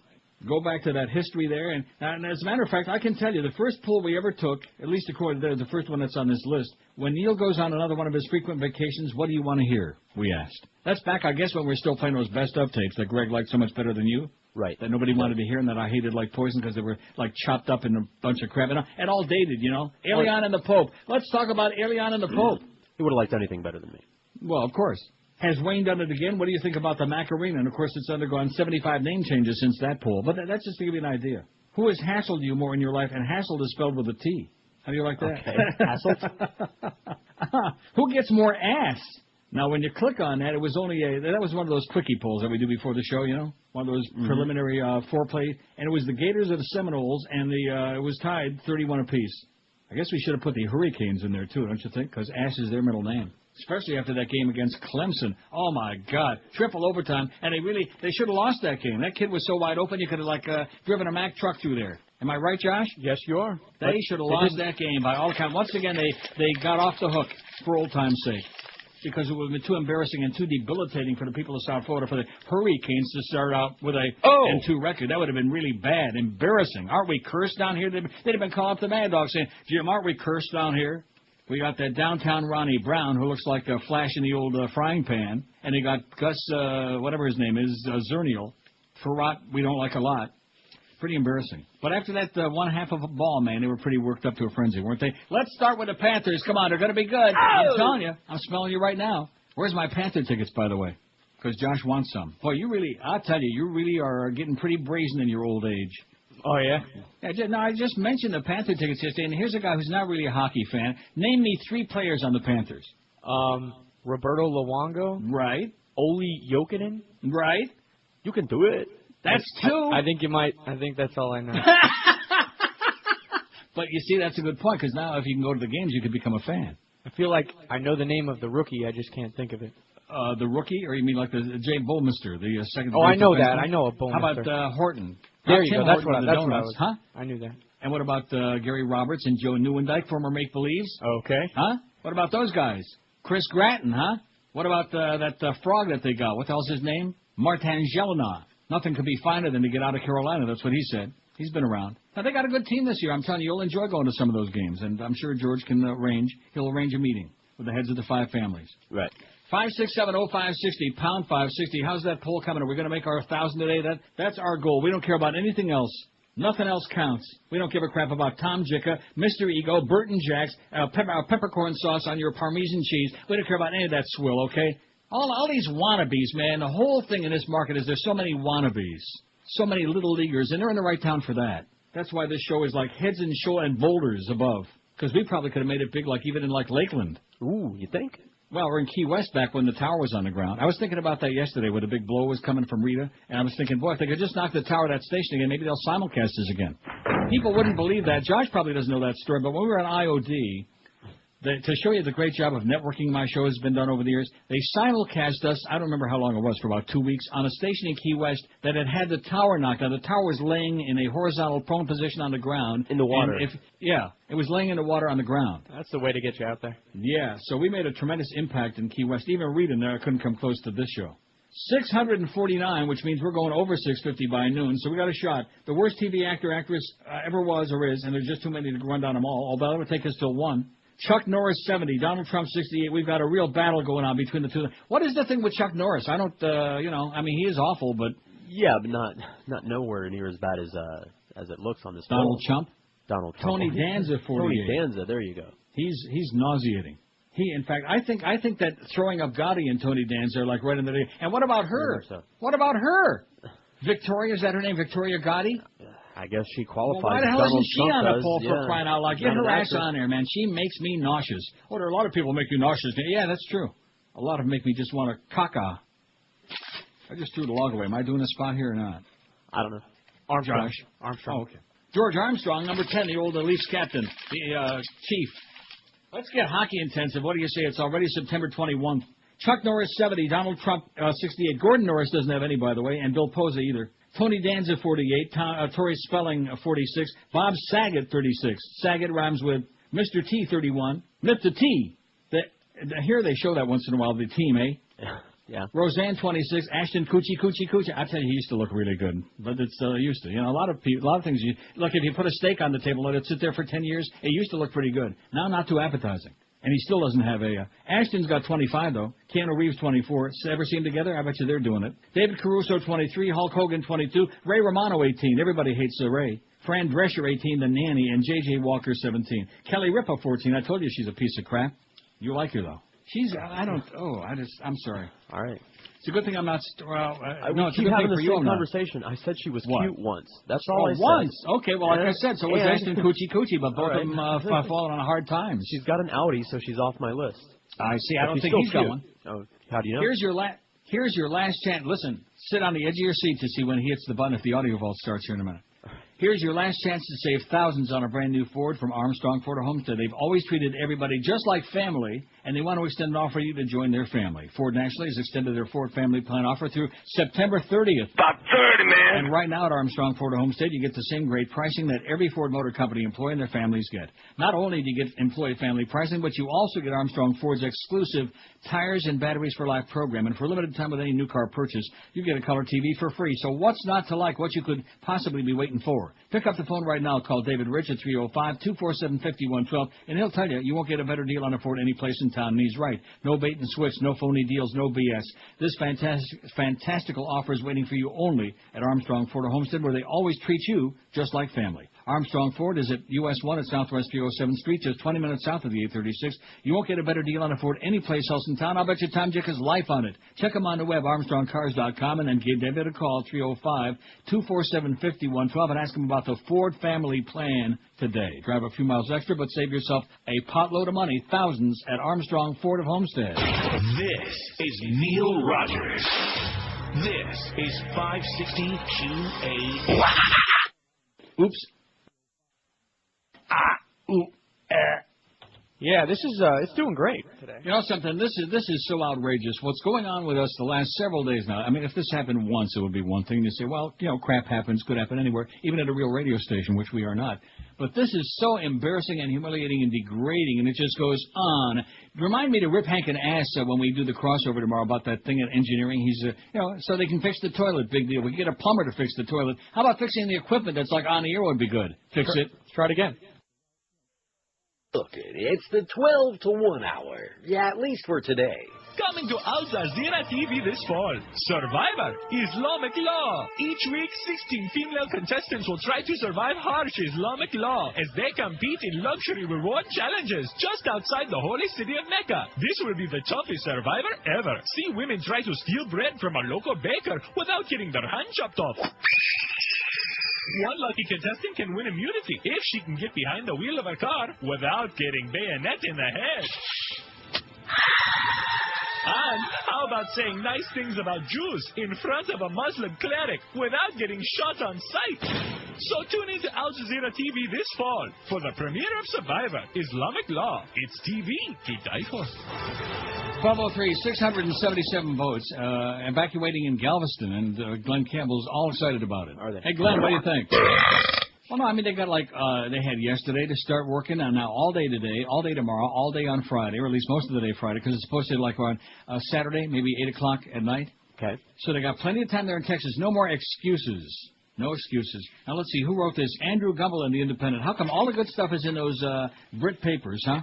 Coincidence? It says, what are decent-minded U.S. Christian conservatives to do if they want to watch a film without upsetting their sensibilities? Now they can watch their favorite blockbuster stripped of any sex and violence thanks to 2 new companies. He says, a few years ago it dawned on American food manufacturers that there was an intriguing hole in the market to fill: vegetarians who wanted to eat hamburgers while remaining vegetarian, or vegans who had a craving for egg salad. Today the supermarkets are filled with bean, curd-based meatless burgers and eggless egg salads, and they're hot sellers. Vegan cafes, or is that vegan? I say vegan, you say vegan. Vegan. I know it is. Vegan cafes boast menus filled with bacon, steak, all manner of other forbidden items that have been made safe for the meat-averse. As with food, so it is with films. What are decent-minded middle American Christian conservatives to do if they abhor sex, bad language, illicit drug use, and gut-spilling violence, but still have an urge to see Saving Private Ryan, or Ryan's Privates, or Goodfellas, or the Amityville Horror? The beginnings of an answer came a few years ago with the advent of CleanFlix, a kitchen-sized Utah company that decided to offer videos and DVD for rental after they'd been edited to remove all content likely to be offensive to local Mormon population. Kind of sounds like Schlockbuster to me. Mm-hmm. Today, that kitchen-sized enterprise has turned into a veritable industry spanning numerous states and attracting the attention of both lawyers and politicians all the way to Washington. CleanFlix is going from strength to strength, offering its services on a monthly subscription basis, much like the wildly successful mainstream company Netflix. And a second, even more sophisticated company called ClearPlay, also based in Utah, has sprung up. ClearPlay doesn't edit the films as such, but rather offers a series of filters so individual consumers can decide how much sex or violence they want to tolerate. Fancy seeing A Mighty Wind, the gentle Christopher Guest satire spoofing folk music, but without the revealing clothing? No problem. Want to see a gritty urban drama like the recently released Crash, which examines racism in L.A., but without the implied premarital sex? Just press the appropriate button on your DVD menu, and you can relax in the knowledge that all suggestions of illicit nookie have been purged ahead of time. The service has not only proved popular in conservative states like Utah, there's some evidence that appeals to a much broader range of movie consumers, especially families concerned about the content that Hollywood is throwing at their children even at a tender age. The sanitizing companies have even set to work on Shrek and Shrek 2, finding the animated smash hits replete with squirm-inducing sexual innuendo and language that may not be cursing as such, but still too salty for their puritanical tastes. The film industry, as might be expected, hasn't reacted well. Starting 3 years ago when CleanFlix started making its first serious commercial inroads, the Directors Guild and Writers Guild have been railing at what they see as straightforward infringement of intellectual property. For while their work is modified and edited all the time for broadcast or on television or commercial plane flights, for example, the difference is that those modifications are done with their permission, through formal licensing agreements. CleanFlix and ClearPlay don't ask for permission from anyone, arguing instead that their adjustments and amendments fall under the category of fair use. The two sides quickly fell into a predictable legal dispute which dragged on until earlier this year, when the Bush administration itself decided to get involved and pass the Family Movie Act, which sanctioned what the sanitizers were doing and was signed into law explicitly to make the legal challenge from the Hollywood bigwigs, among them Steven Spielberg, Martin Scorsese, and a host of other first-rank directors, vanish into the judicial ether. As far as the White House was concerned, the law was an easy way of appealing to the Republican Party's fundamentalist Christian base and bashing one of its favorite targets, Hollywood's free speech liberals, those liberal spinmeisters. Quite a few Democrats jumped on board as well, partly because of a perceived need to defer to the conservative family values agenda, and partly because the bill also embraced a handful of anti-piracy provisions that the film industry was keen to see entered into law. From a cultural point of view, though, the debate has left several questions unanswered. One, if people really don't like watching films where characters behave badly, drink alcohol, have sex, or slice each other with carving knives, why don't they simply avoid them altogether? Two, aren't they conflating the very different issues of protecting children from Hollywood inanity and mauling the work of genuine film artists who have a specific vision to express and a specific way to express it? And three, if Christian fundamentalists are really so sensitive about entertainment products featuring distinctly non-Christian behavior, how come the Bible Belt watches television shows like Desperate Housewives about a group of bored, drug-addled, adulterous suburban women more avidly than any other region in the country? The hypocrisies of excessive Puritanism have been an irresistible spectator sport for centuries, not in just the U.S., and the advent of the DVD profanity police is no exception. Part of the fun of visiting the ClearPlay website, over and above the intriguing categories available for censorship, what one wonders qualifies as a non-graphic injury/wound, is seeing where the content police were forced to give up. The site's listing for Crash, for example, includes this line: filter settings not available, ethnic and social slurs. In a film preoccupied to the point of obsession with racist attitudes and behavior, one would think not. But surely someone somewhere will take offense still. The CleanFlix site, "It's about choice," screams the banner headline, is even funnier when it delves into the technical minutiae of censorship. The list of profanities the company said systematically exercises include the B words, the H word when not referring to the place, the D word, the S word, the F word, etc. It also includes references to deity, the G word and JC words, etc., only when these words are used in a non-religious context. One could spend an afternoon figuring out exactly what all these forbidden terms are, or else marvel at how conversant those easily offended clearly are with the objects of their offense. The criteria for violence are intriguing, not least because the puritanical right wing in the U.S. has clearly had much less of a problem over the years with blood and guts than it has, say, with teenage kissing, pain being a much less problematic category for them than pleasure. Sure enough, CleanFlix tells us it doesn't edit all violence, only the graphic depictions of decapitation, impalements, dismemberment, excessive blood, gore, etc., especially Al Gore. The founder of CleanFlix, Ray Lines, first had the idea for his business in the late 1990s when he prepared a sanitized version of the Titanic for his Mormon neighbors, minus the relatively brief moments of nudity and sex. Soon he was taking it upon himself to decide all kinds of sensitive cultural questions. He once told the New York Times about Schindler's List, the Oscar-winning Holocaust drama, "Every teenager in America should see that film, but I don't think my daughter should see naked old men running around in circles," he said. Especially when you can see their foreskin and they're supposed to be Jewish. ClearPlay, meanwhile, is the brainchild of Lee and Matt Jarman, two brothers from the heavily Mormon town of Orem, which is right next to Goyim, who developed the software that enables them to place filters on commercial DVDs. Copyright lawyers and entertainment executives tend to have fewer problems with their operation because the DVD that arrives in the consumer hands is intact, and it's up to each individual viewer how to edit the content, much as they might on their own, albeit more crudely, with a fast-forward button on their remote.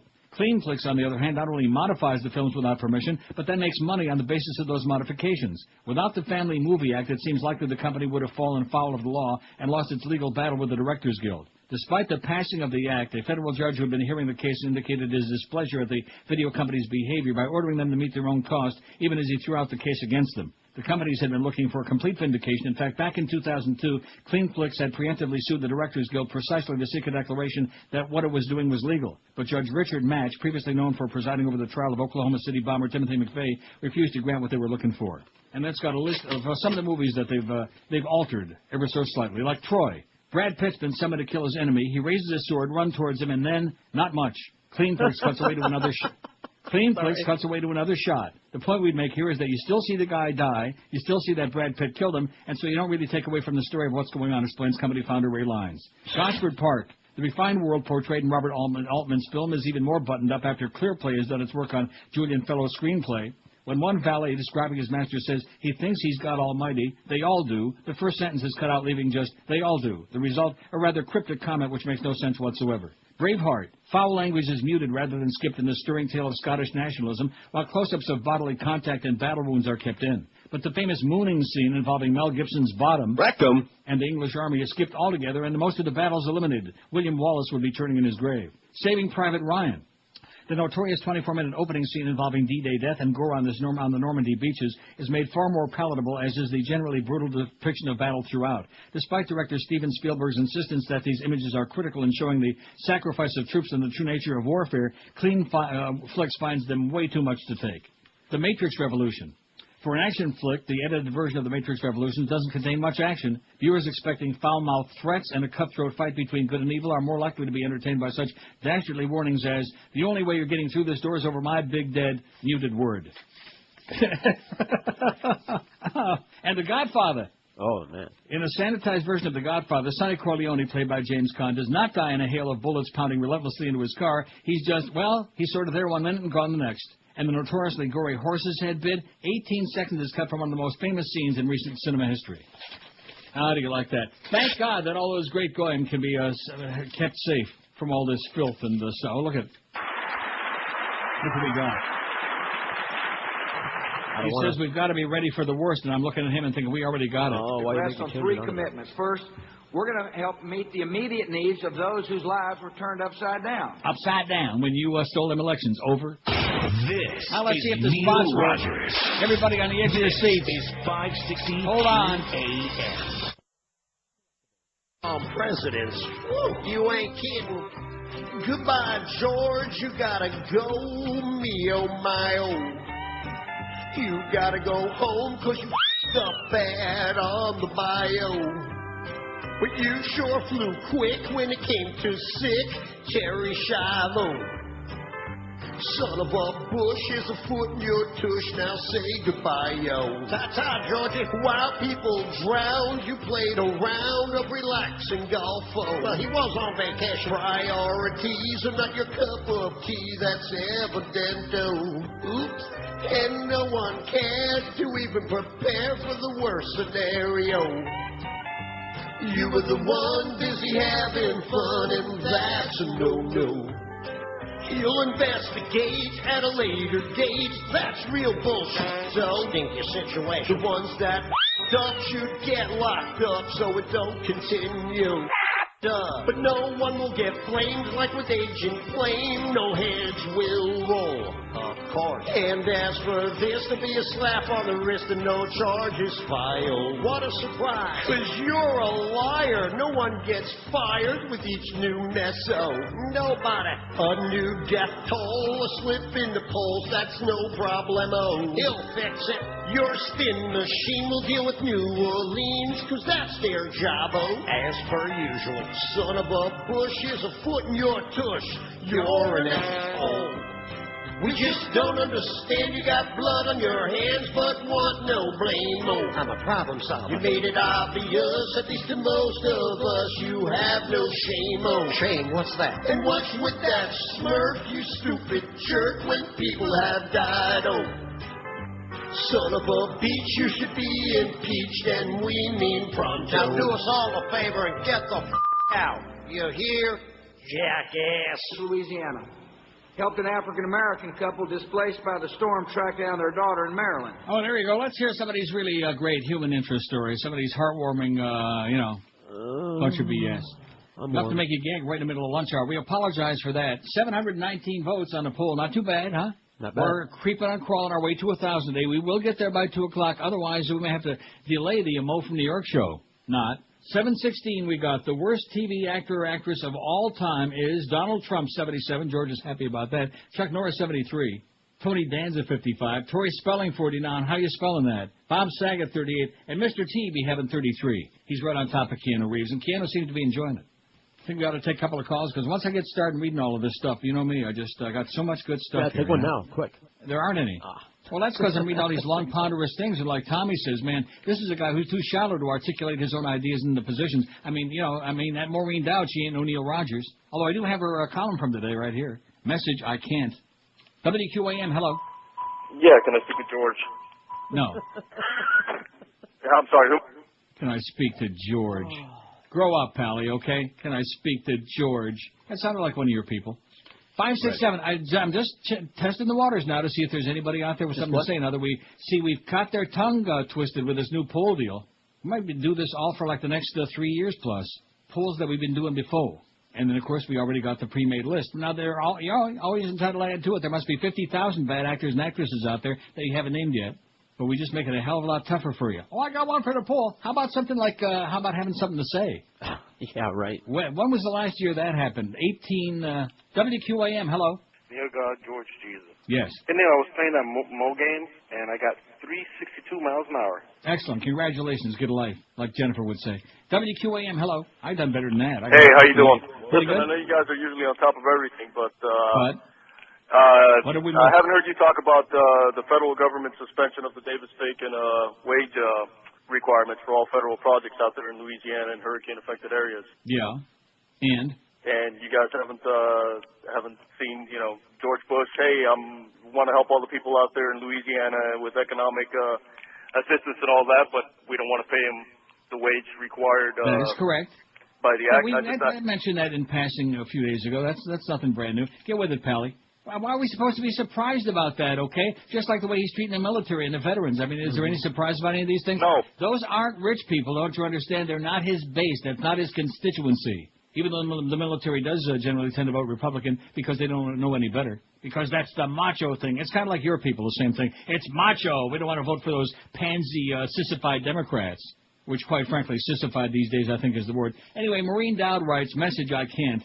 See, and again, let me try to explain it, because, not that I really should care, but it pains me that there could be somebody who's been around that long who's so stupid as little Tommy, Jicha. The reason I read these articles, like I said the other day, by people like Maureen Dowd and Frank Rich and Fat Rich, is because I'm not in their league. I'm not a brilliant writer. I'm not capable of expressing and expounding the things the way that they do. And the overwhelming majority of people out there don't read newspapers, don't read the stories on our website, don't read anything, okay? Maybe once in a while take a look at the cartoons. That's it. Okay. So I could sit here and take 80 million stupid-ass calls or talk about sports all day. You think that Ronnie Brown's going to get more than 30 yards this week, Neil? Stuff like that. Or I could just do this.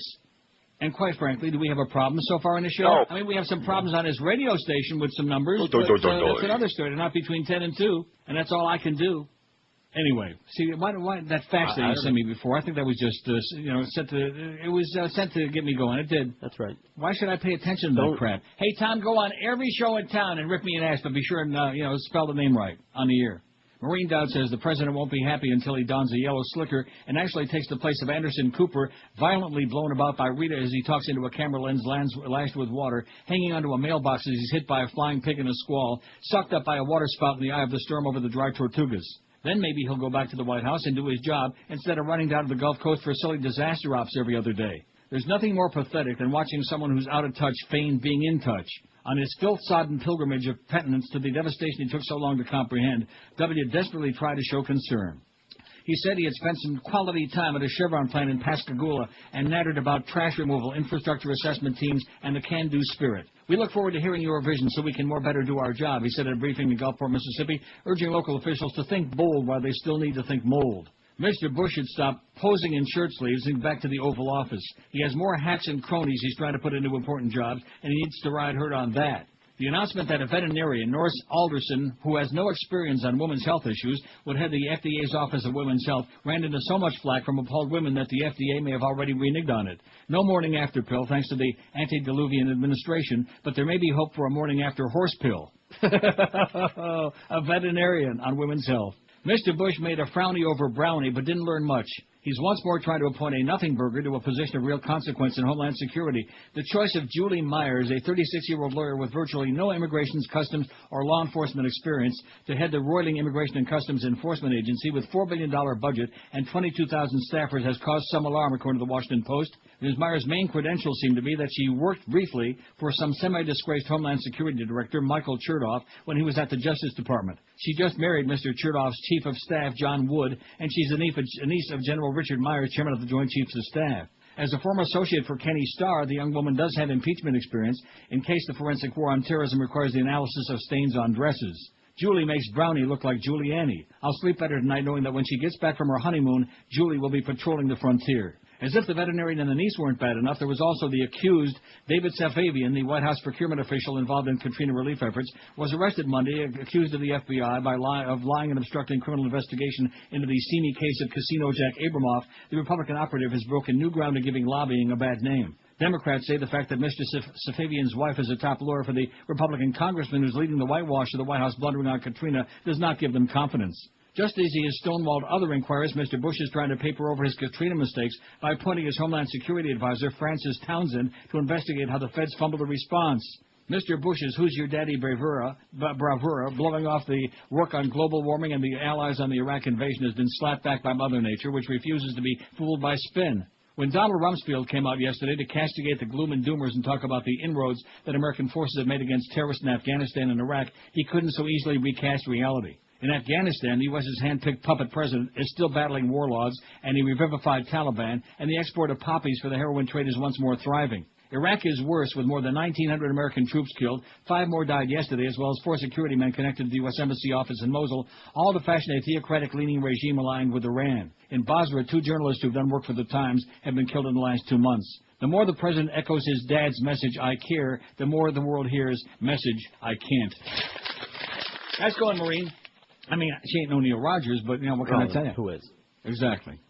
What do we got on the poll? The worst TV actor, actress of all time ever is. We got 738. That's not so great, We need about 850 by 1 o'clock. I think they're starting to slack off on us now, Those slackers. And this is what I've been trying to teach Josh. You have to keep whipping them and beating on them and or they just like they lose their interest. Just like when I read those long, ponderous stories like the one I just read by Maureen Dunn, they lose their interest. It's that they have a short attention span. 740 I'm seeing on there right now. And we got to have like well over 800 by 1 o'clock. Even have a chance, a Chinaman's chance in hell in purgatory. What do you say? Can they do it? Oh, yeah, they can do it. Over? This is Neil Rogers. I'm sorry. Over? This is 560 QAM. And now, ladies and gentlemen, the new director of FEMA, Greg Reed. Thank you.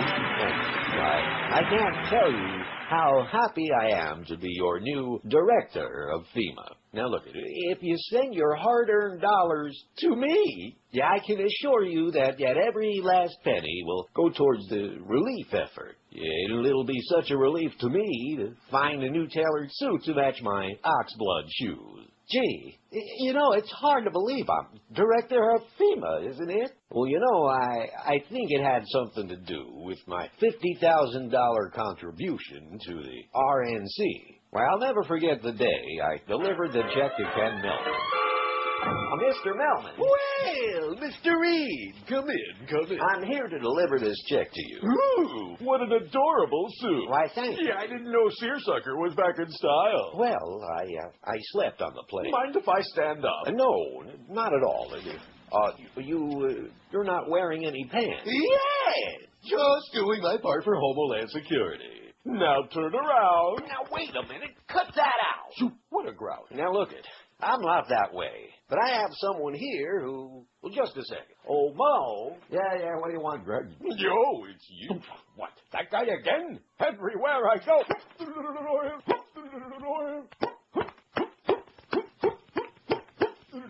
Well, at least now we know where he's going anyway. 26 till 1 at QAM. The host of a new Dutch talk show plans to take heroin and other illegal drugs on the air, in a program intended to reach young audiences on topics that touch their lives. Producers say today, well, you've been doing that for a long time. Just today, as a matter of fact. The show scheduled to appear on late night TV October 10th is called Spoitin' and Slickin'. I think there may be a bad translation here. It says, or the Shoot Up and Swallow Show. Is that shoot up or shut up? Even in the liberal Netherlands, where marijuana is sold and used openly, the proposed action by presenter Philemon Wesselink is illegal, and the idea was met with dismay by ruling center-right Christian Democrat Party. This is dangerous and sets a bad example, said party spokesman Peter Hirma. We're going to ask the Justice Minister for his view on what the law says about this and his view on dangers and risks involved. Justice Ministry spokesman Ivo Hamas said it wasn't clearly whether Wesselink would be prosecuted. Possession of any amount of heroin is illegal, but in practice, police usually don't have resources to chase after people with less than half a gram. The actual taking of drugs is a health problem, not a criminal act, although it's obviously hard to take drugs without possessing them first, Amos said. In any case, it's not something we endorse, and doing it on television is undesirable. The Shoot Up and Swallow show's main hostess will interview guests about drug use and abuse, while Wesselink, another presenter, will carry out in-the-field experiments with sex and drugs. Wesselink, 26, plans to ingest heroin in the form of a pill, said Ingrid Timmer, spokeswoman for the show's producer, BNN. It's not our intention to create an outcry. We just want to talk about subjects that are part of young people's lives, she'd be saying. In other segments on the show, Wesselink plans to go on a drinking binge in a series of pubs. Also will try LSD on his couch under the supervision of his mother. Well, it's just a sugar cube. So he'll be safe. The Netherlands is also known, of course, for its marijuana policy, where the sale and use of drugs in small quantities are not prosecuted, even though technically illegal. Other drugs, including LSD, cocaine, ecstasy, and heroin, outlawed and dealers are prosecuted. Legal age for consumption of booze and tobacco is 16. Coke? Ecstasy? Viagra? Yeah, Viagra. Oh, I got a good machine, man. Don't worry about my machine. Street Viagra. 7:55. 7:55 we got on there. We got a long way to go to make that 1,000. I don't think we're going to do it. I thought we were a piece of cake. In like Flynn, man. And just when you take it for granted and you start getting down to business and you don't start like banging and clanging and reading and, reading all the results of that thing. What am I going to tell you? Donald Trump and Chuck Norris, 79 to 78. And that's another reason they ought to be hopping on that polls. We got a good battle going on there, right? Right. Just like affirmed in Alydar, nose to nose, neck to neck, is Chuck, what was his name? Norris. He's dead. The race caller. Oh, my God, I can't believe I forgot his name. What a great race caller. He was the guy that, before Dave Johnson. Oh, he was, like, shaving one day in a motel, and he, croaked. Like Don Drysdale. He just croaked. Chick Anderson. Oh. Not Chick Hearn, Chick Anderson. Here's a story of a lovely lady. Now, this, Mark Drolet. Now, you wonder, who the hell is that? See, a lot of people get upset if I don't tell you who the hell it is. He's a political satirist commentator who lives in Sacramento. Is that enough? Now, let me give you a clue what this is related to. I'm as mad as hell, and I'm not going to take this anymore. Oh! Okay. It starts out, I have seen the face of God. Now you get an idea where this is going? I do. No, this is not George W. Bush's daily affirmation upon looking in the mirror each morning after coming to transmogrifying or getting up, although it could be, I guess. But rather the rapturous exclamation from Howard Beale, Peter Finch, in the chillingly predictive 1976 movie Network, based on the brilliant screenplay by the late, great Paddy Chayefsky. Beale is a newscaster turned primetime ranting head, deemed the mad prophet of the airwaves, whose on-air anti-establishment, truth-laden diatribes have garnered a huge audience. Not just his ratings go sky high, however, when he successfully urges viewers to help kill an unsavory multi-billion-dollar deal, is there any other kind, involving the Arabs and his network's parent company, Communications Corporation of America, CCA. He also exponentially increases the ire of Arthur Jensen, Ned Beatty, the corporation's president and board chairman. Beale's epiphany comes after Jensen calls him into CCA's cathedral-like boardroom and roaringly tells him how the world operates, really. You have meddled with the primal forces of nature, Mr. Beale, and I won't have it. Is that clear? You think you've merely stopped a business deal. That is not the case. The Arabs have taken billions of dollars out of this country, and now they must put it back. It's ebb and flow, tidal gravity, it's ecological balance. You're an old man who thinks in terms of nations and peoples. There are no nations, there are no peoples, there are no Russians, there are no Arabs, there are no third worlds, there is no West. There is only one holistic system of systems, one vast and immane, interwoven, interacting, multivariate, multinational dominion of dollars. Petrodollars, electrodollars, multi-dollars, Reichsmarks, rubles, pounds, shekels. It's the international system of currency that determines the totality of life on this planet. That is the natural order of things today. That's the atomic, subatomic, and galactic structure of things today. And you have meddled with the primal forces of nature, and you will atone. You get up on your little 21-inch screen and howl about American democracy. There is no America. There is no democracy. There's only IBM and ITT and AT&T and DuPont, Dow, Union Carbide, and Exxon. Those are the nations of the world today. What do you think the Russians talk about in their councils of state? Karl Marx? They pull out their linear programming charts, statistical decision theories, and minimax solutions and compute the price-cost probabilities of their transactions and investments just like we do. We no longer live in a world of nations and ideologies, Mr. Beale. The world is a college of corporations inexorably determined by the immutable bylaws of business. The world is a business, Mr. Beale. Having previously written about this scene, I feel like I'm starting to repeat myself. I wanted to use that one for a while, he says. I can't help it, though, as I have horrifyingly watched the Bushies grease the skids in every way imaginable for their corporate cronies while simultaneously making it painfully plain that human lives, including Americans, are worthless in their bottom line little minds. I've mentally replayed this monologue many, many times. Its message is truer today than when Chayefsky first penned it nearly 3 decades back. There are no nations, there is no democracy, there is no America, there's only business. Which leads me to ask, to what am I really being loyal now if I say I'm a patriotic American? I think I ought to, do the break now, because this is very, very long. Okay. Oh, not another one of those long stories, is it? Good. Well, not only that, but we can all sit on the edge of the seats and see if when Josh pushes the button, anything's going to happen. This is Neil Rogers. This is 560 QAM. Oh!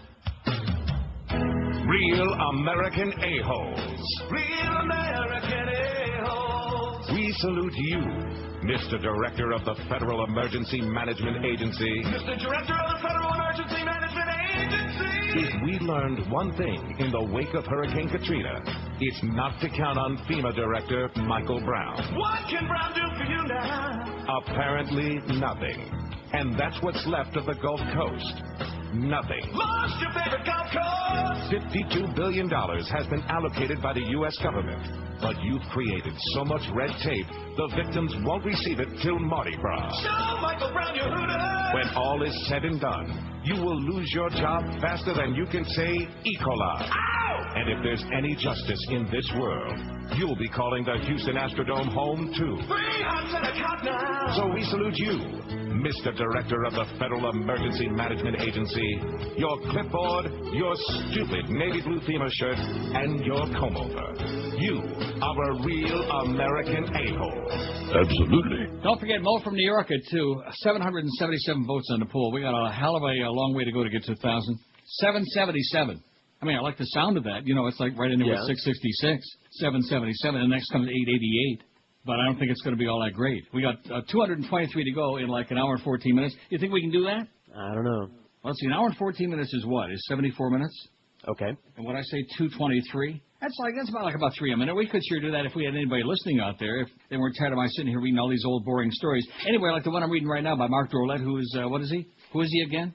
I forgot. He's a political satirist commentator and lives in Sacramento. At least does now, but he ain't going to be there long.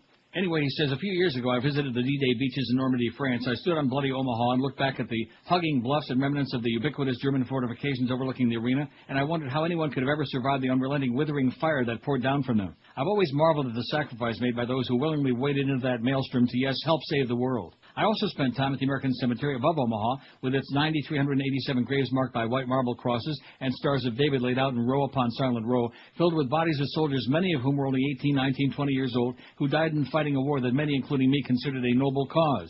I think all war is lunacy, but since one never knows when the next apocalyptical madman with a powerful army will show up determined to squelch as many human rights as lives as possible, I also believe in providing for the common defense as delineated in the Constitution.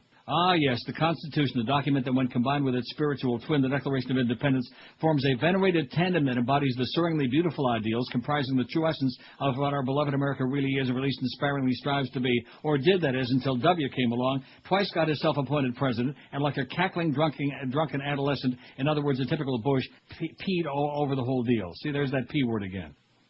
Oh no, W, our very own insane, very little man whose affinity for dressing up in military garb started taking flight only decades after he'd spent a year avoiding the same, the neo-Napoleon who has chest-thumpingly authorized torture and murder of 100,000 innocents while taking his own delusional stab at global conquest, a soulless nutcase of a silver-spoon twit who simply considers, as he considers everything, the aforementioned two manuscripts nothing more than dated frayed papers full of so many words.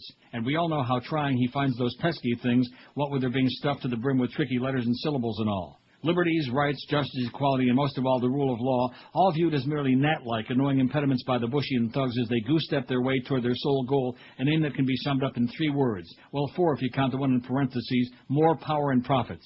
Whereas the imperialistic imbeciles is the project for the new American century crow, American interest and principles. Business interest. Business principles, an oxymoron if there ever was one. Bush, a moron if there ever was one. Cheap, I know, but too tempting. I'm going to swear fealty to that? You remember when we were taught about 1930s Germany and Hitler's ascension, we'd all think, wow, why didn't the German people rise up? How could they let that happen in their country? Just take a look at America under Bush, whose documented death, destruction, and decimation of democracy in just a few short years is truly breathtaking. Yet still, he is supported by tens of millions of addle-brained, adamantine Americans. Hitler couldn't have gotten as far as he did without good Germans either. Remember that in the end of the movie Network? He said they wanted to fire Howard Beale? Right. And Mr. Jensen was adamantine. First time I ever heard that word. Hitler couldn't have gotten as far as he did without his good Germans either. For those who gasp and say, well, you're comparing Bush to Hitler, let me stop you right there. Figuratively look you straight in your literally beady little eye and assure you, you're damn straight I am. Lassen Sie uns einen Blick nehmen, sollen wir. You take a look, shall we? No, that's not what it means. Let us take a look, shall we? Hitler had no respect for human life. Bush has no respect for human life. Hitler spoke in a foreign tongue. Bush speaks in a foreign tongue. Hitler was insane. Bush is insane. Hitler headed a fascist regime. Bush heads a fascist regime. Hitler had a funny little mustache. If Bush grew one, he'd have one too. Hitler tried to take over the world. Bush is trying to take over the world. Hitler, though completely shot through with evil, was a mesmerizing orator. Bush, though completely shot through with evil, is... Well, okay, so the comparison isn't perfect, but it's close, and just as in horseshoes, hand grenades, and ongoing planetary annihilation, close is close enough. So Bush hasn't sent 6 million undesirables off the gas chambers yet. Remember, though, it took even Hitler a while to get those babies up and running. In the meantime, Bush can just let America's useless eaters down and drown in their own homes. If only those folks in New Orleans had been better Americans by being less poor, consuming more, and possessing lighter pigmentation, well, then maybe help would have arrived a little bit quicker. The world is a business, Mr. Beale, not to mention a touch racist. Whether the nature of the questionable industry in question is pharmaceuticals, financial, oil, energy, agriculture, telecommunications, reconstruction, chemical, insurance, security, food processing, mining, or increasingly water, the dark record is clear. The people who operate such enterprises prosper big time while everyone else suffers immensely. It's not that business is inherently bad. That would be like saying an alcohol and an inert substance is bad. But booze used badly is incredibly destructive, and so it is with business, only on a tremendously grander scale. Of course, the Moab, mother of all businesses, is the military-industrial complex, the one that President Dwight D. Eisenhower, a man who knew a thing about a war, a thing or two about it, presciently warned us over 40 years ago. We, along with all the other poor bastards on its to-do list, are now firmly in its death grip. The Bushies' business uberalis mentality and pathological depravity are hardly news to me, but ever since the completely avoidable deaths of hundreds, if not thousands, of Americans directly attributable to Bush and his fellow fascists, Katrina-related criminal indifference and incompetence conspiracy, take your pick, I've noticed with me a new feeling, a new thought process, and a not-so-subtle and very real shift. I no longer feel any allegiance to America, not this one. The America I grew up in, was in love with, felt part of, was proud to be from, got all misty-eyed for, felt a bone-deep obligation to, is dead, and because of the ruling cannibals voraciously consuming her corpse, will never relinquish power, barring an exceedingly unlikely armed revolt, has left forever the now foundationless building. This America, I would no more lift a finger trying to defend the rotten government that controls this benighted place than I would lend a helping hand to someone who disembowels babies or burns animals alive. Because if I did the former, I'd also be doing the latter. That's not to say I wouldn't pick up a gun if we were actually invaded by another characteristically warmongering nation like, say, Canada, but it would be hell of a tough time deciding who to put first in the crosshairs. No doubt you hear the refrain, if you hate it so much here, then why don't you just leave? Way ahead of you there, amigo. I make plans as I write this to move to a particular unnamed Central American country. Well, if it actually does have a name, but I'm not really sure how particular it is. Some countries are more picky than others, you know. It lies between Nicaragua and Panama, and its Spanish name means rich coast, but I don't want to divulge too much less I give it away. In about a year, I hope to be living in Costa Rica, where I hate it when I do that.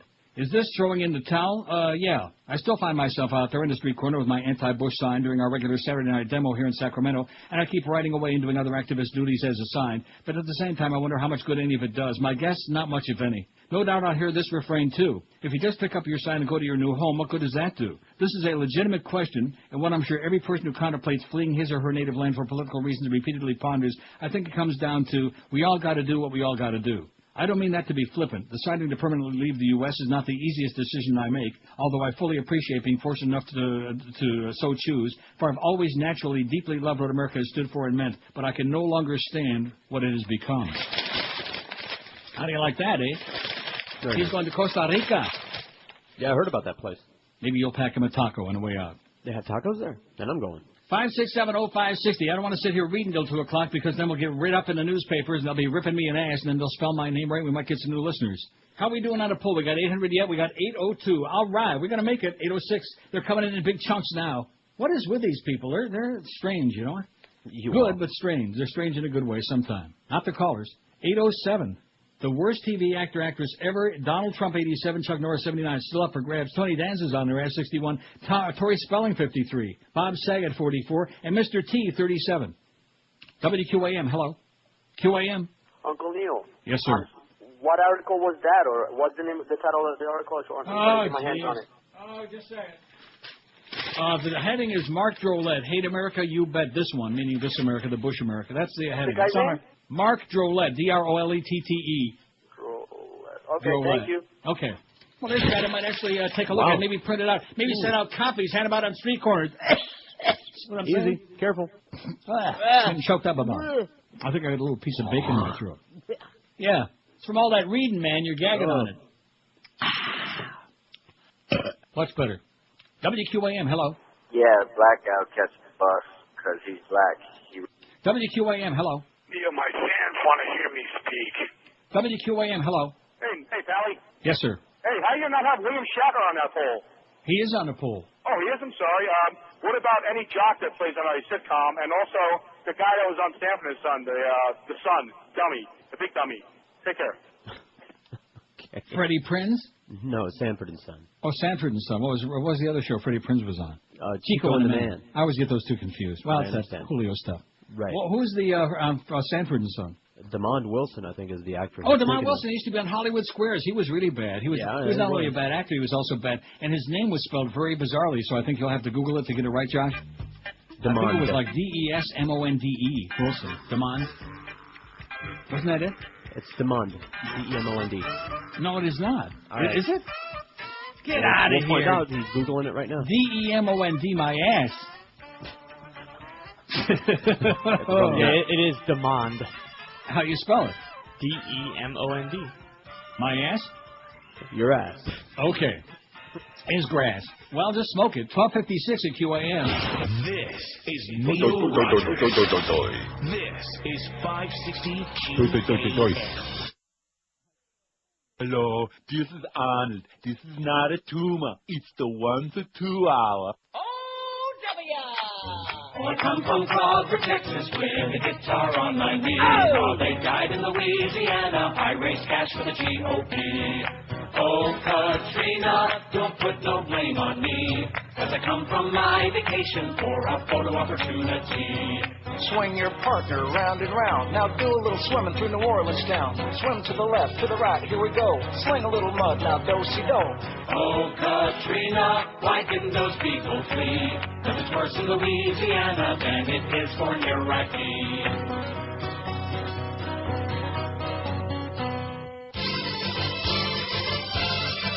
She's the most hated reality star.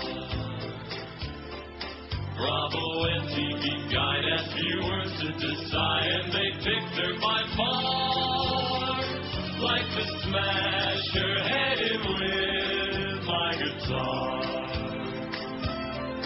People say Amorosa is a jerk. William Hung was no match, or even Richard Hatch. She drives us all berserk. America's sick of her evil slur. She even beat Bobby Brown. Weed smoking has been clowned, and it's crack whack white Whitney. And I bet she feels crappy, got more votes than Cappy, the worst in TV history.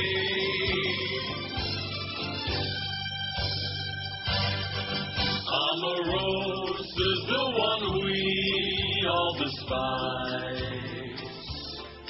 Well, she's Miss Prim and Proper, and no one can stop her from telling her lies. Love when Trump fired the witch, all she did was constantly bitch. She's the most hated reality star by far. Absolutely. 102 at 560 WQM. Happy Wednesday to you. That story, by the way, that Mark Droll, that story that I read very poorly, it'll be on tomorrow. Okay. Or you can go to smirkingchimp.com and it's on today. Got it, Eric, Josh? Or you can wait till tomorrow and look at it on our website. That's his way of saying he's not going to put it on today, which is okay. We got more than enough on there today. We got more than you can handle. How's the votes coming on that poll? We're going to get our 1,000 this hour. This is the real test now. Got no excuses. No more hurricane today for Florida. We're in the clear. Probably the sun is shining somewhere. 854. We need 146. What can we do it? That's the obvious question. Can we do it? No. Huh? I don't know. Oh, let's see. 146 in 57 minutes is what? That's like not even 3 a minute. You could do that with your eyes closed. Maybe Hank is there working the internets at the house. You think? No. Oh, that was depressing. You know. Some people are just resistant to change, you know what I'm saying? Mm-hmm. Some of us, when we get old, we're like fuddy-duddy, and we just don't want, I don't want to be bothered with that. But it's just, I can't even imagine, and I think you probably would agree. I know Josh does, because it's part of his livelihood, all the big bucks he's making. But can you even imagine your life without the internet? No, not anymore. Thank you, Al Gore, and thank you, Mr. President, for those low gas prices, too. I'd have to pick up a newspaper to find out when a movie's playing. And not only that, but doing the show without the internet, right. Forget about it. I mean, once upon a time, I know that things change in broadcasting, as somebody famous once said. Right. But, some people don't understand that, and that's why they don't write about radio, because they've long since lost touch with what's happening in it. Things change. Years ago, who the hell needed a computer to do a show? But now, if you want to keep in touch with what's going on, if you want to be right on top of it, for example, Indonesia has called an outbreak of bird flu in its teeming capital an epidemic, as health and agricultural experts today from around the world converge on Jakarta to help control the virus. I keep finding more and more stories about this, and we do put them on our website, and not too many people in America are talking about this, although I noticed Bush made a comment the other day, like in passing, like, oh, we're all going to die, Health Minister Siti Fadila Supari, which I'm sure is not the way he pronounces his name, it sounds almost Italian to me, but nevertheless, said the emergence of sporadic, I make a lot of mistakes in reading this crap, and you know what, too bad, said the emergence of sporadic human cases of bird flu in recent months in and around different parts of Jakarta, home to 12 million people, warranted the epidemic tag. She was speaking before announcing that an initial local test on a 5-year-old girl who died on Wednesday after suffering from bird flu symptoms was negative for the virus. Oh, thank God for that. She died, but not from that bad stuff. That's really this can be described as an epidemic. These cases will happen again as long as we cannot determine the source, she told reporters, but she insisted it would be wrong to label it here's the good part, it's not a frightening epidemic. It's just a plain old regular pedestrian epidemic as opposed to a frightening epidemic. Got that? Epidemic. 4 Indonesians already are confirmed to have died since July from the highly pathogenic H5N1 strain of bird flu, which has killed a total of 64 people in 4 Asian countries since the late 2003 and has been found in birds in Russia and in Europe, too. 6 other patients are still in the government-designated hospital in Jakarta suspected of having the avian flu. Or is that avian as in don't drink the water? No, don't say that. Avian's good water. No, it's not really. It's from France. Like I said, I don't like it. If I'm going to drink bottled water, I'll drink San Pellegrino, thank you. Or a Mountain Valley. How come a Mountain Valley? How come I don't want to go into it? The UN World Health Organization last week warned bird flu was moving toward a form that could be passed between human beings, and the world had no time to waste to prevent a pandemic, an outbreak that spreads far more widely than just your plain old regular pedestrian epidemic, okay? A pandemic in which they're predicting millions of people could die if they don't cut the crap and get with it. But, of course, in America, we're worried about important things like porn.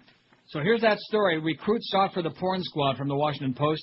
This should be enough to make you... And right on the heels of that column I read by Mark Droulet, who's leaving the country to go to Costa Rica, you should be real fascinated to hear this. This is what your tax dollars are being spent for. Recruits sought for the porn squad. The FBI is joining the Bush administration's war on porn, and it's looking for a few good agents. I bet you they're looking all regions of the country. West. I'll do that. Randy West, Peter North. Early last month, the Bureau's Washington field office began recruiting for a new anti-obscenity squad. Attached to the job posting was a July 29th electronic communication from FBI headquarters to all 56 field offices describing the initiative as one of the top priorities of Attorney General Alberto R. Gonzalez and, by extension, the director. That would be FBI Director Robert S. Mueller III, who used to make some pretty good pasta, but no mo. Mischievous commentary began propagating around the water coolers at 601 4th Street Northwest and its satellites, where the FBI's second-largest field office concentrates on national security, high technology crimes, and public corruption. That was a bacon grips. Sounded, like, juicy. No. The new squad will divert 8 agents, a supervisor, and assorted support staff to gather evidence against manufacturers and purveyors of pornography. Not the kind exploiting children, but the kind that depicts and is marketed to consulting adults. Oh, my God. I guess this means we've won the war on terror, said one exasperated FBI agent, speaking on the condition of anonymity because poking fun at headquarters is not regarded as career-enhancing. We must not need any more resources for espionage, he said. Among friends and trusted colleagues and experienced national security analysts said, it's a running joke for us. A few of the printable samples, things I don't want on my resume volume 4, I already gave at home, and honestly, most of the guys would have to recuse themselves. Federal obscenity prosecutions, which have been out of style since Attorney General Edwin Meese III in the Reagan administration made pornography a signature issue in the 80s, do encounter many legal issues, including First Amendment claims, the FBI headquarters memo noted. First Amendment, what's that? Bill of Rights, what the hell was that? Applicants for the porn squad should therefore have a stomach for the kind of material that tends to be most offensive to local juries. Community standards, along with a prurient purpose of and absence of artistic merit, define criminal obscenity under current Supreme Court doctrine. Based on a review of past successful cases in a variety of jurisdictions, the memo said, the best odds of conviction come with pornography that includes bestiality, urination, defecation, as well as sadistic and masochistic behavior. No word on the universe of other kinks that help make porn a multi-billion-dollar industry. Bestiality, urination, defecation, as well as S&M, eh? Well, there goes that movie. Popular acceptance of hardcore pornography has come a long way, with some of its stars becoming mainstream celebrities and their products once confined to CD shops and theaters being purveyed by upscale hotels and most home cable and satellite TV systems. Explicit sexual entertainment is a big profit center for companies including General Motors and Rupert Murdoch's News Corp, 2 major owners of DirecTV, Time Warner Inc., and the Sheraton, Hilton, Marriott, and Hyatt hotel chains, like we said before. But Gonzalez endorses the rationale of predecessor Ed Meese that adult pornography is a threat to families and children. Christian conservatives, long skeptical of Gonzalez, greeted the pornography initiative with what the Family Research Council called a growing sense of confidence in our new Attorney General, Alberto. Congress began funding the obscenity initiative in fiscal 2005 and specified that the FBI must devote 10 agents to adult pornography. The Bureau decided to create a dedicated squad only in the Washington field orifice. All other field orifices may investigate obscenity cases pursuant to this initiative if resources are available, the director from headquarters said. Field offices should not, however, divert resources from higher priority matters such as public corruption. Public corruption officially is 4th on the FBI's priority list after protecting the U.S. from terrorist attack, foreign espionage, and cyber-based attacks. Just below those priorities are civil rights, organized crime, white-collar crime, and significant violent crime. The guidance from headquarters does not mention where pornography fits in. Probably in your rectum. The Department of Justice and Federal Bureau of Investigation's top priority remains fighting the war on terrorism, said Justice Department Press Secretary Brian Rorcasa. However, it is not our sole priority. In fact, Congress has directed the department to focus on other priorities, such as obscenity. At the FBI's field office, spokeswoman Deborah Weyerman expressed disappointment that some of her colleagues find grist for humor in the new campaign. The adult obscenity squad stems from an attorney general mandate funded by Congress, she said. The personnel assigned to this initiative take the responsibility of this assignment very seriously and are dedicated to the success of this program, she be saying, huh? She and Joyce ought to elope. What a match that would make, huh? A match made in purgatory. Yeah, I'm telling you, that article I read before, that's the epitome, as Ed Murrow would have said. That's the epitome of it, right there. You have your thumb on it. The epitome? He said that on the air once. Hey, listen, Ed Murrow was great, and Dan Rather gets all choked up. Danny Boy was on last night with Larry King. I told you that. And a couple of times I thought he was going to get choked up on there. In fact, he talked about the times he's gotten choked up on here. But Ed Murrow was his hero. And there's a great movie about Ed Murrow. It's a George Clooney movie, which I'm not big on George Clooney, about Edward R. Murrow. I can't think of what it's called. It's either out or it's coming out. And he said it was great. But anyway, he once said epitome on the air. All the great urinalists make mistakes, right? Right. Like me, for example. Like half of the words that I butcher in those articles, like who cares? Nobody cares. What? Makes them funnier. Is that what it is? Sure. Oh, these are funny articles. I didn't realize that. They can be. Oh, now I know why I like them so much, or why you like them so much, like those cartoons. I don't think the one by Mark Drolette was all that funny. It's kind of like, although it did have all the network stuff in there. That's what attracted me to it, of course. Because I still think that, and I don't care what Josh Cordes says, who doesn't like the movie. That's fine, no problem. I can handle the whatever the hell I paid. What was it, $25? Just deduct it. No, seriously. This is a man who was so far ahead of his times, okay? Paddy Chayefsky. He was a zillion years ahead of his times, and the acting performances in that movie are so spectacular by Peter Finch and William Holden and by, what's her name? Faith. Faye Dunaway. Fade Away. All of them. Everybody in that movie is great. Yeah, the acting was good. Yeah, you just thought the movie sucked, that's all. And what about Ned Beatty? And what about Robert Duvall? Huh? What a cast. Huh? Just the line alone. Just that scene where he's ejaculating there on TV. I'm as mad as hell, and I'm not going to take this anymore. Oh, that was Rita the Soothsayer that was doing the ejaculating. Excuse me. He was just a mad prophet railing about the hypocrisies of our times. You want to be a mad prophet ranting about the hypocrisies? Yeah, what's wrong with that? Then grab it. That's a good scene, too. The whole movie is great, but it's just punks like Josh Cordes shouldn't be watching Network, okay? It's so far above his head. Yeah, that's what it is. Network is to you like what this show is to Tom Jicha. It's beyond your comprehension. Is that right? Well, I'm pretty sure that nobody's called in and said, hey, I watched Network, and Josh was wrong. Oh, they will now. I mean, I'm sure plenty of people have seen it out there. I haven't heard otherwise. So, in other words, you're telling me that nobody liked the movie except me and George? I didn't say that. I just said a good message in the movie, but a little slow. Oh, excuse me, very slow. What was the message? That Faye Dunaway likes to get on top? Is that the message you saw? 14 past 1 at 560 WQAM. The Emerald Coast is Florida's #1 Asian gourmet buffet, as rated by Zagat Restaurant Review. You asked for it, and now every Friday through Sunday night, Lobster Fest is back by popular demand, featuring Maine lobster served Thermidor style, and you can still enjoy Crab Fest every night with Alaskan snow crab legs, Dungeness crab, and Jonah Stone crabs, too. The menu still includes fresh oysters on half shell and a sushi bar with over 30 items. There he goes with those damn drop-ins again. In addition, the Emerald Coast has got your hand-carved prime rib, and from their flaming grill, delicious, juicy New York steaks cooked to order just the way you love them. Top off a fantastic feast with dessert at the unbelievable 40-inch chocolate fountain, and hand-dip your own. Strawberries, marshmallows, other decadent treats. Just dip them in there. Don't forget, the Emerald Coast promotes healthy cooked living, too, because they don't use any crap. No MSG, no cornstarch, no garbage, no MSG headaches. They cook all their fine cuisine only with cholesterol-free canola oil. So if you want a fantastic feast, that's good for you, too. Book a reservation at one of Emerald Coast 3 locations. You'll find them in Sunrise, Sunny Isles Beach, and Pembroke Pines. For the Emerald Coast, 954-572-3822. This is Neil Rogers. This is 560 QAM. Rogers. I pledge allegiance to a non-specific symbol of my choice, of the United States of America, and to the republic for which it stands, one nation, under a non-specific religious or non-religious representative, divisible or indivisible, with or without liberty and justice for all, or some. Freedom's dead, let's bury our heads.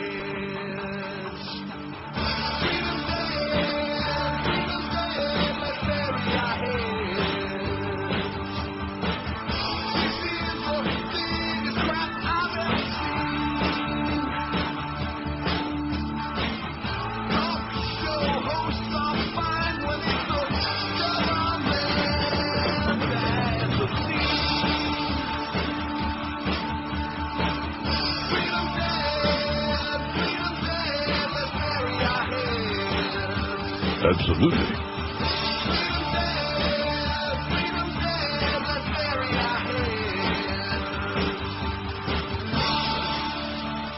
$907 votes on the poll. Worst TV actor, actress of all time. I'm going to be really fascinated, ain't you? See, I'm not going to tell him right now how it came out the last time, about a year ago. Because what the hell was that? Well, that must have been outside. I thought it was like I don't know what the hell, a little blowback. Nothing worse than a little blowback. 907, we're trying to get to 1,000 by 2 o'clock. We got 40 minutes. And Mo from New York today, it's at 2 o'clock. The Mo Show. We got 9:10. But let's see, what do we got right now? Who's leading? We got 75 different names on it. These are exactly the same names, plus we had 1 or 2 additions on here. Like, did we put Gotti on there, Victoria Gotti? I sure hope. She's on there. Did we? Is she on there? Yeah, I put her Didn't on. have any votes? I don't see no Victoria Gotti on my poll. Yeah, she's got 19. Oh, yeah, she's moving. That's because I'm looking way down on the bottom. And there she is zooming up the list. She moves that, fast. that show makes me angry. It makes me, because basically what they're saying on A&E, which is an A&E deal and biography. Of all channels, They do all of these great bio shows. In fact, you could see the biography of John Gotti on there. They've had that on. And John Gotti Jr., which, by the way, I got that story about the Gotti. They threw the thing out. But anyway, forgetting about that. But it's like saying, well, I'm his daughter and our family, like, we're mobster related, so therefore you're interested in us. Right, it's glorifying them, their whole attitude, the decor, everything. I mean, that was the one knock on The Godfather and Goodfellas, is that it glamorized mobsters and kind of like humanized them and made us empathize with them as opposed to, the law enforcement and the fact that these people were like butchering and murdering, etc. and so on. Although I did like Don Corleone. The worst TV actor or actress ever is or was Donald Trump, 98. Chuck Norris, 85. The Donald's starting to pull away. And rightfully so, by the way. He's an idiot. So he's got, see, this idea that because he's got a lot of money, you know who else really drives me nuts that they had on the other day? Ted Turner. Yeah. What about him? Ted Turner has given a lot of money to charity, I'll say that. He's tried to do something with, and he's a self-made billionaire, but he just aggravates the hell out of me, Ted Turner. Even Jane Fonda finally caught on to his act. Chuck Norris, 85. Tony Danza, 65. Very annoying. Tori Spelling, 61. Bob Saget, 49. He should have more than that. He's the Antichrist. David Caruso, 40. He's another one. It's like a comic book character with the orange hair. Mm-hmm. I was thinking that would be a really good poll to take someday. Who most resembles a comic book character? And I absolutely, even though I think he's not too bad, Rob Marciano, the weather guy on CNN, with a head that looks like it's been in a vice. And they just tightened that thing down. And his head is like about 2 inches across. David Caruso, 40. Mr. T, 39. Keanu Reeves, 36. Nice haircut, Mr. T. Roseanne, 33. Ashton Kutcher's got... About 30, man. But he don't have anything else, although he does have Demi. Hulk Hogan, 27. Ray Romano, 25. And Will Smith, 25. And a list way too long to read them all out of 916. We need 84 votes in 37 minutes. That's like a little over 2 minutes. That's like one every 25 seconds. What's the big simus with that, right? With this vast audience we got out there? Bristow, Oklahoma. Jurors hearing the case against a former judge accused of exposing himself in his Creek County courtroom will be allowed to see the sex toy at the center of the state's allegations, the judge ruled yesterday, rejecting the defense motion. They can also hear testimony that a second penis pump was seen under former District Judge Donald Thompson's bench, among other evidence Thompson's attorney sought to have barred from next week's scheduled trial. It is so fantastic and so unconnected to factual support and so prejudicial, attorney Clark Brewster complained in trying to convince Judge C. Allen McCall to suppress some state evidence. Thompson, 58, who spent more than 20 years on the bench before stepping down more than a year ago, faces 3 counts of indecent exposure. Prosecutors allege he masturbated with a penis pump under his robe while presiding over 2 murder trials and a civil trial in 2003. Thompson denies the allegations and said the pump seized in the case was a gag gift from a friend. Brewster argued that the state should be prevented from submitting the device as evidence contending that not only did it not function, but it was also sawed in half while in the state's custody. That must have hurt. Ow. Prosecutor Patty High, no relation I'm sure to Jeff High, said an Oklahoma State Bureau of Investigation chemist followed procedure in sawing the pump in two to swab it for DNA evidence. McCall denied the defense request. The judge also refused the defense motion to prevent testimony from a courtroom reporter who said she discovered a different penis pump under the judge's bench in 2001. Brewster said there was no evidence to link the pump to his client, but High countered that testimony would help show this defendant committed the same crime over and over and over again. There's that over and over thing, guy. McCall took other issues raised by Thompson's team under advisement, including testimony from a woman who prosecutors said had a sexual relationship with Thompson, and the admission of 180 hours of courtroom tapes they said contained the whooshing sound of the penis pump in use. Oh, no, the whooshing sound. Do we have a whooshing sound? I'll find a... No, not that. No, even I could do better than that. How about this? Yeah, like that. I mean, that's more like a whooshing sound to me. Brewster said he hadn't received the tapes until Friday, had no time to have an expert evaluate them or verify certain enhanced portions provided by prosecutors. If the jury's going to listen to these, they're going to need to listen to 180 hours, he also told the judge. The trial is expected to begin Monday when attorneys begin questioning a 350-member jury pool. The trial is expected to last 1 to 2 weeks. Tuesday's hearings offered a glimpse at the lurid details jurors can expect to consider and even see if the judge decides that prosecutors can admit a photo they say will be used by a witness to identify Thompson's penis. Brewster had sought that much of Tuesday's motions sealed, arguing that they contain anecdotal remarks from hundreds of people with literally crazy things to say. He said media coverage of the hearing could taint potential jurors. McCall refused, citing the public's right to know and the media's right to report. He allowed Brewster and Hyde to agree on some of the contested claims before they were argued in the courtroom. Brewster said some of the state's evidence would never be raised in a routine exposure case. Because we've got a public figure we want to vilify, he said. He also made it clear that the former judge would not receive any special treatment. If convicted, Thompson would face up to 10 years in prison and a $20,000 fine on each charge and would have to register as a sex offender upon his release. How do you like that? It's just like those guys with the kilts, man. Always be very suspicious of what they got under those kilts and what the judge got under his robes. Just kind of like them religious nuts, too, you know, that wear those dresses. Mm-hmm. Sure. Kind of like the Swiss Guard. 9:33, we got a shot. This is Neil Rogers. This is 560 QAM. And they don't come any worse than Neil Rogers. Absolutely. This is Dan Rather on special assignment for CBS News. I now have a major announcement to make. I have decided to change my name from Dan Rather to D-Rath. I thought the entire Dan Rather name was getting in the way between me and my fans. I've also cut my hair to a point in the front and dyed the tips green so I might appeal to the young hipsters. I've also traded in my Lincoln Town Car and got myself a new whip, which is slang for car. My new ride is a Cadillac Escalade, and I've pimped my ride. I've got the spinning rims. I've got the dice hanging from the mirror. And, of course, I've got a kick-ass sound system where I can blare Tupac. Plus, I've got a plasma screen in the back seat so as I can kick it with my homies and play video games. I've redecorated my house, or my crib. It's fact. And when I say fact, it's spelled P-H-A-T, which is slang for cool, hip, happening. Because D-Rad is reinventing himself. I'm wearing my bling, and I'm coming at you. Wearing baggy clothes and dating hoes. This ain't no holla back girl. D-Rad on special assignment for CBS News. Oh, did you catch D-Rath with Larry last night, huh? Uh-huh. I very rarely, I'll channel surf to see who Larry's got on and watch him snap his suspenders and squeeze his bag once or twice, and then that's it. But Dan was on last night. He was really good. Dan Rather, which leads me into this next story that I'm going to read. You're not going to read more crap, are you? You bet. 9:51, we need 49 votes in 26 minutes. Oh, geez. That's less than 2 a minute, for Christ's sakes, right? Right. We could do that blindfolded with our hand tied deep inside our... Rectum. Right. You'd think.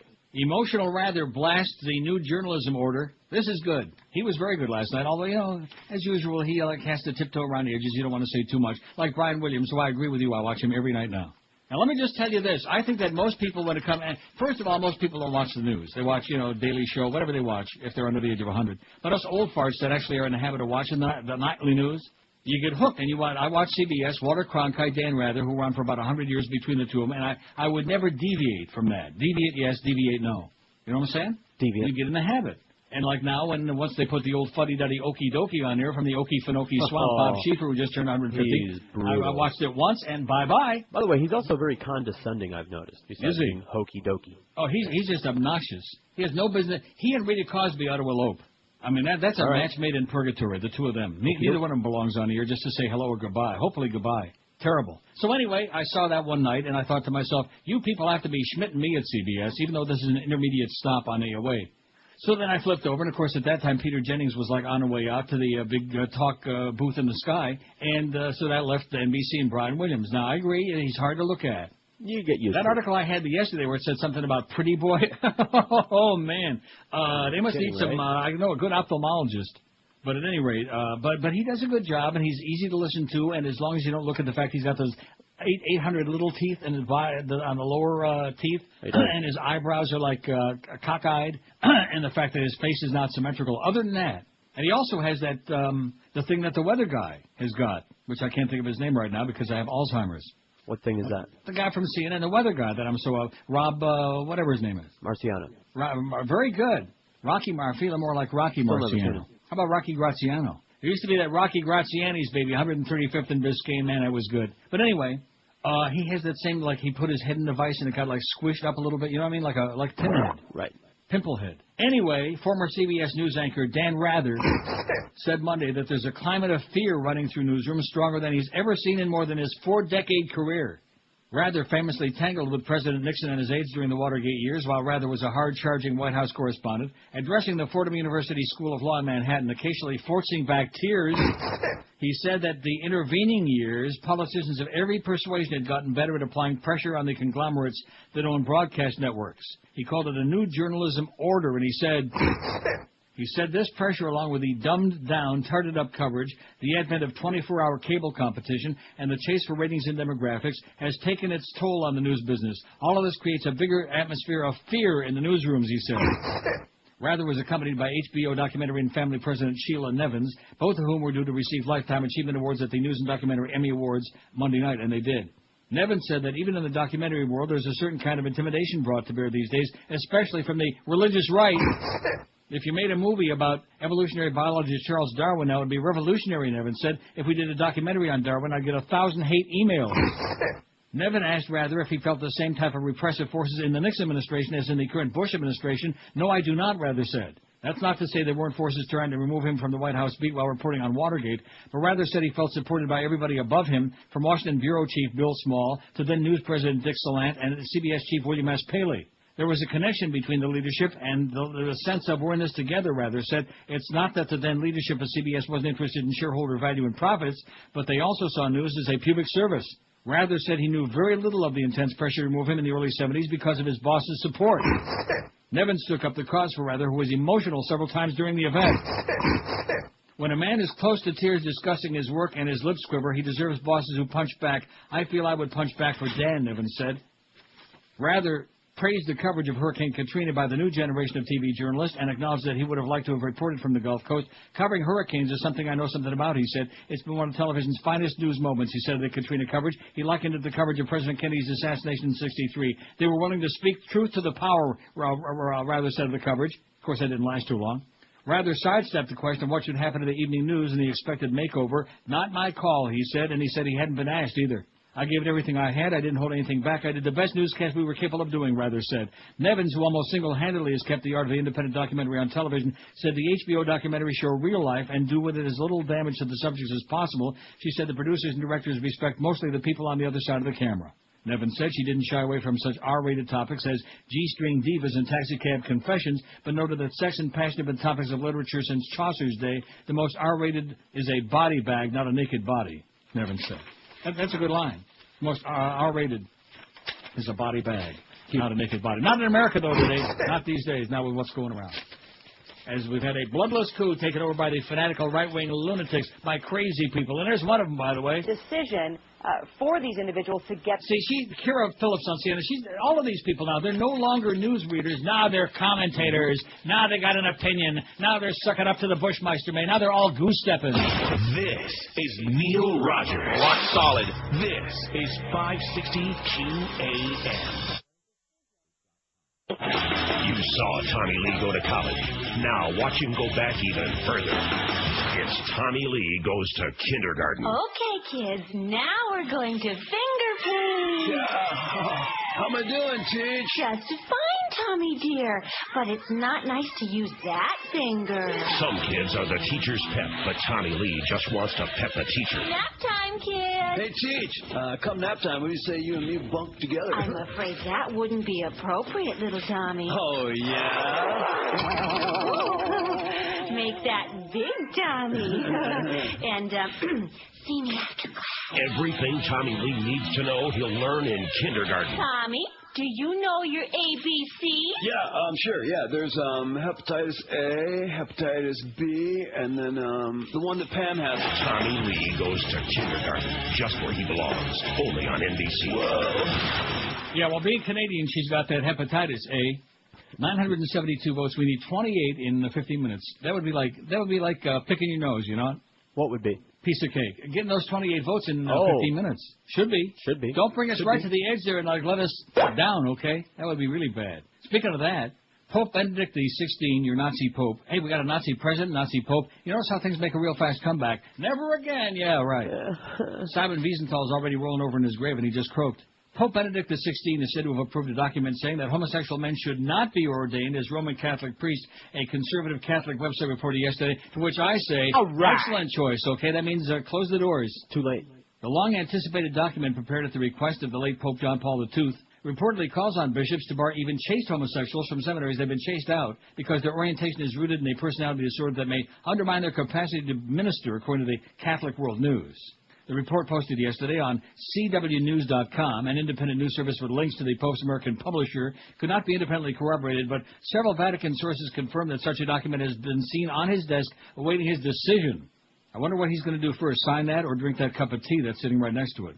If this is true, it's a disaster, said a gay priest who asked not to be named. I know many celibate gay priests who feel they couldn't live with any integrity in a church that treats gay men like this, and I know that many gay seminarians have been living celibate lives with ease who simply would leave.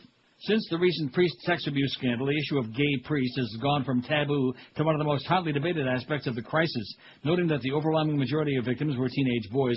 Powerful members of the Roman Catholic hierarchy have framed the problem as homosexual priests unable to live chastely. Liberals tend to see the roots of the scandal in a culture of clerical secrecy and the church's mandatory celibacy requirement. While the document does not represent any change in church teaching, it is expected to have a significant impact on American seminaries because it flies in the face of the de facto policy of don't ask, don't tell in most of them. But you sure can tell by looking. For that reason, many conservatives hail it as a get tough policy that's badly needed corrective. Others, however, say they fear it will drive some gay seminarians deeper into the closet, even as it diminishes a declining pool of seminarians. They're all doing it in the pool naked, by the way. I think Don Amici's still in there, too.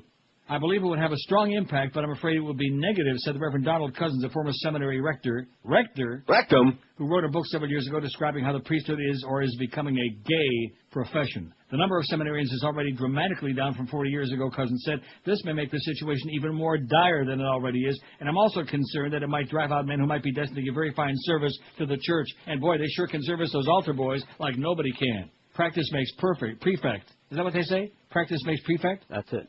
And right in line with this, in Waco, Texas, a dining contractor, and we had a little on the story. Remember the Starbucks thing in the coffee cups? A week or two ago. A dining contractor has removed coffee cups with a gay author's quote from a Starbucks at Baylor University, saying it was inappropriate for the Baptist school.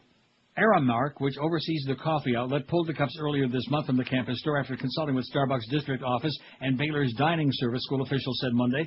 I think they were trying to be sensitive, Baylor spokesman Larry Brumley said. Obviously, Baylor is a Baptist-affiliated institution, and Baptist as a denomination have been pretty outspoken on the record about the denomination's views about the homosexual lifestyle and agenda. The quote from novelist Armistead of Mopan reads, "My only regret about being gay is that I repressed it for so long. I surrendered my youth to the people I feared when I could have been out there loving someone. Don't make that mistake yourself. Life's too damn short." To which I say, absolutely correct, sir. F&A. That's with a comma. Canadian. F&A. Canadians kicking it Canadian style. Cade Hammond, president of the board of directors for the Gay and Lesbian Alliance of Central Texas, said he thinks the cups removal is unnecessarily restricted, being the master of understatement that he is. How do you like that? No more gay priests, baby. No more Catholic Church. No more donations in your plate every Sunday. No more of those schmatters, those fancy schmatters to put on, huh? Oh, man, how are they going to get to heaven? Oh, my God. No more having to feel cross. No more having to feel guilty about certain things. How are we doing on our 987, man? 987, it's almost like being in heaven. This is Neil Rogers. Neil, come on. This is 560 QAM. This is WQAM Weather Fairy Bill Kamal, and they don't come any better than Todd Keller. Good day, thank you. Please be seated. I want to remind people that who might be listening that this administration is a group of frustrated and desperate people who kill innocent life. And Americans ought to view it as such. And now I'll be glad to take some of your questions. Terry, why don't you start? Thank you, Mr. President. As you know, New Orleans is destroyed. Thousands are dead, and countless families are now homeless. I'd like to get your thoughts on this overwhelming problem. Oh, we don't have a problem. Let's ignore it. Sir, might I remind you that you have a responsibility as the Commander-in-Chief to step up and act on the people's behalf? Okay, here's what I intend to do about it.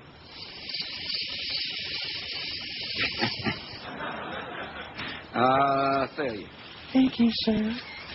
I'm curious if you're worried that your poor handling of Hurricane Katrina will lead to your downfall in Washington, D.C. I don't worry about anything here in Washington, D.C. I mean, I feel comfortable in my role as the president, and my role in the president is to push terrible disease in order to destroy life. And I have made my position very clear on that issue. David? Thank you, Mr. President. Thousands of stragglers remain stranded in New Orleans, surrounded by raw sewage and without food. What is your administration proposing they eat? Duty. Listen, thank you all for coming out. Enjoy it. We all need a bush vacation. President Bush went on a month-long vacation. Increasingly extended periods of time. We all need a month-long stroll. We intend to stay forever. I just got back from my whirlwind tour. It's hard work. Park our asses in the workroom. It's hard work.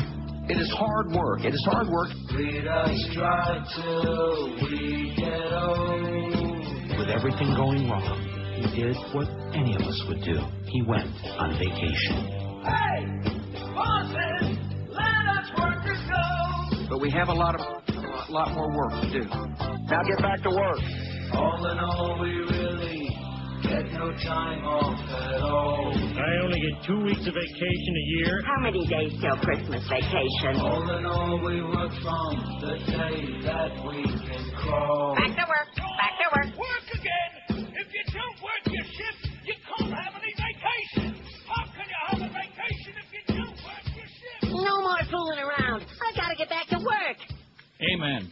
157, we got Grandpa Mo from New York coming back to work today. How do you like that? Maybe not coming back, but doing a show from New York. And then we got the Mad Dog at 4. Marlins baseball, I tell you last night, that could have been a precipitous situation, you know? In other words, it was a lousy loss, what I'm trying to say. Yeah, it really was. Shouldn't have been doing that, losing to a girls' team like the Mets. What was it, 3-2, I think? Yes. Not good. Well, no matter what the score, not good, but they'll have a shot. Worst TV actor, actress ever. We got our 1,000 votes. Thank you profusely. Now, some people would say, well, what's the big deal? Why do you keep because we feel like it? Because it's like a little bit of a challenge, right? Right. Not a big deal. It's not going to make us any money or lose us any money one way or the other. Not going to change my life. Certainly not going to change either one of your lives. And maybe if Josh watches Network again, he might like it better this time. It's a big maybe. Maybe you can send it to one of those joints in Utah, and they can take out certainly the sex part, and they can take out all the ponderous parts. And, of course, in that movie, they'd have to take out all the language part. So, like I said, don't watch it. The worst TV actor or actress ever is or was Donald Trump, 108. He ain't so great, and that's for sure. Chuck Norris, 92. Tony Danza, 71. Tori Spelling, 68. Now, isn't she the daughter of Aaron Spelling? She is, and that's why she's there. I see. Now, what were the shows Aaron Spelling did? He was a great maven. Nighttime soap opera ones, but I forget which ones. Besides that 90210, which is the one that he made for her, a vehicle for her. A vehicle? Yeah. Maybe you ought to get her a caddy rack. Bob Saget, 51. Mr. T, 45. David Caruso, 42, with the orange hair. Roseanne, 39. Keanu Reeves, 36. Ashton Kutcher, 31. Hulk Hogan, 28. Ray Romano, 27. Everybody hates Ray. Will Smith, 27. J.J. Walker, 25. David Hasselhoff, 23. Victoria Gotti and Fran Drescher, 22. And I see a lot of similarities in kind of a Jewish-Italian thing. Oh, and I never did get to the story about Gotti, did I? Damn it. Well, let me find it here real quick. I don't have to say a lot. They probably know about this already. I can't find it. Oh, gee, are you back into that thing again? Here it is. Accused mob boss John A. Jr. Gotti, who insisted he left organized crime years ago and only wanted to be a typical suburban dad, may soon get his wish after a victory in court. Gotti could soon be freed after being acquitted yesterday in a securities fraud charge, having a mistrial declared on 3 more serious counts, including a botched and bloody kidnapping. Prosecutors suggest they would seek to retry the son of late mob boss John Gotti, and defense attorneys asked he be released on bail. The judge said he was likely to grant the request in coming days, and drawing applause from Gotti's supporters, and I wouldn't be surprised if he winds up on that show. Let's hear it. The whole Gotti family, the Gotza Mishpacha. Wouldn't that be great? That'd be something. The Gotti clan. Where did I leave off? Fran Drescher, 22. Bill Shatner, 20. Kelly Ripa, 19. Eric Estrada, 17. Eric. You fairy. Jerry Seinfeld, 16. David Schwimmer, 14. Don Johnson, 12. Hervé Villachez, 11. Lorenzo Lamas, I take that as a personal shot, Lorenzo, 10. And Jaleel White, 10. Mario Lopez, the alleged rapist, 9. And after that, small digits. Single digits. Grandpa Mo coming up next. Bye, bye, bye.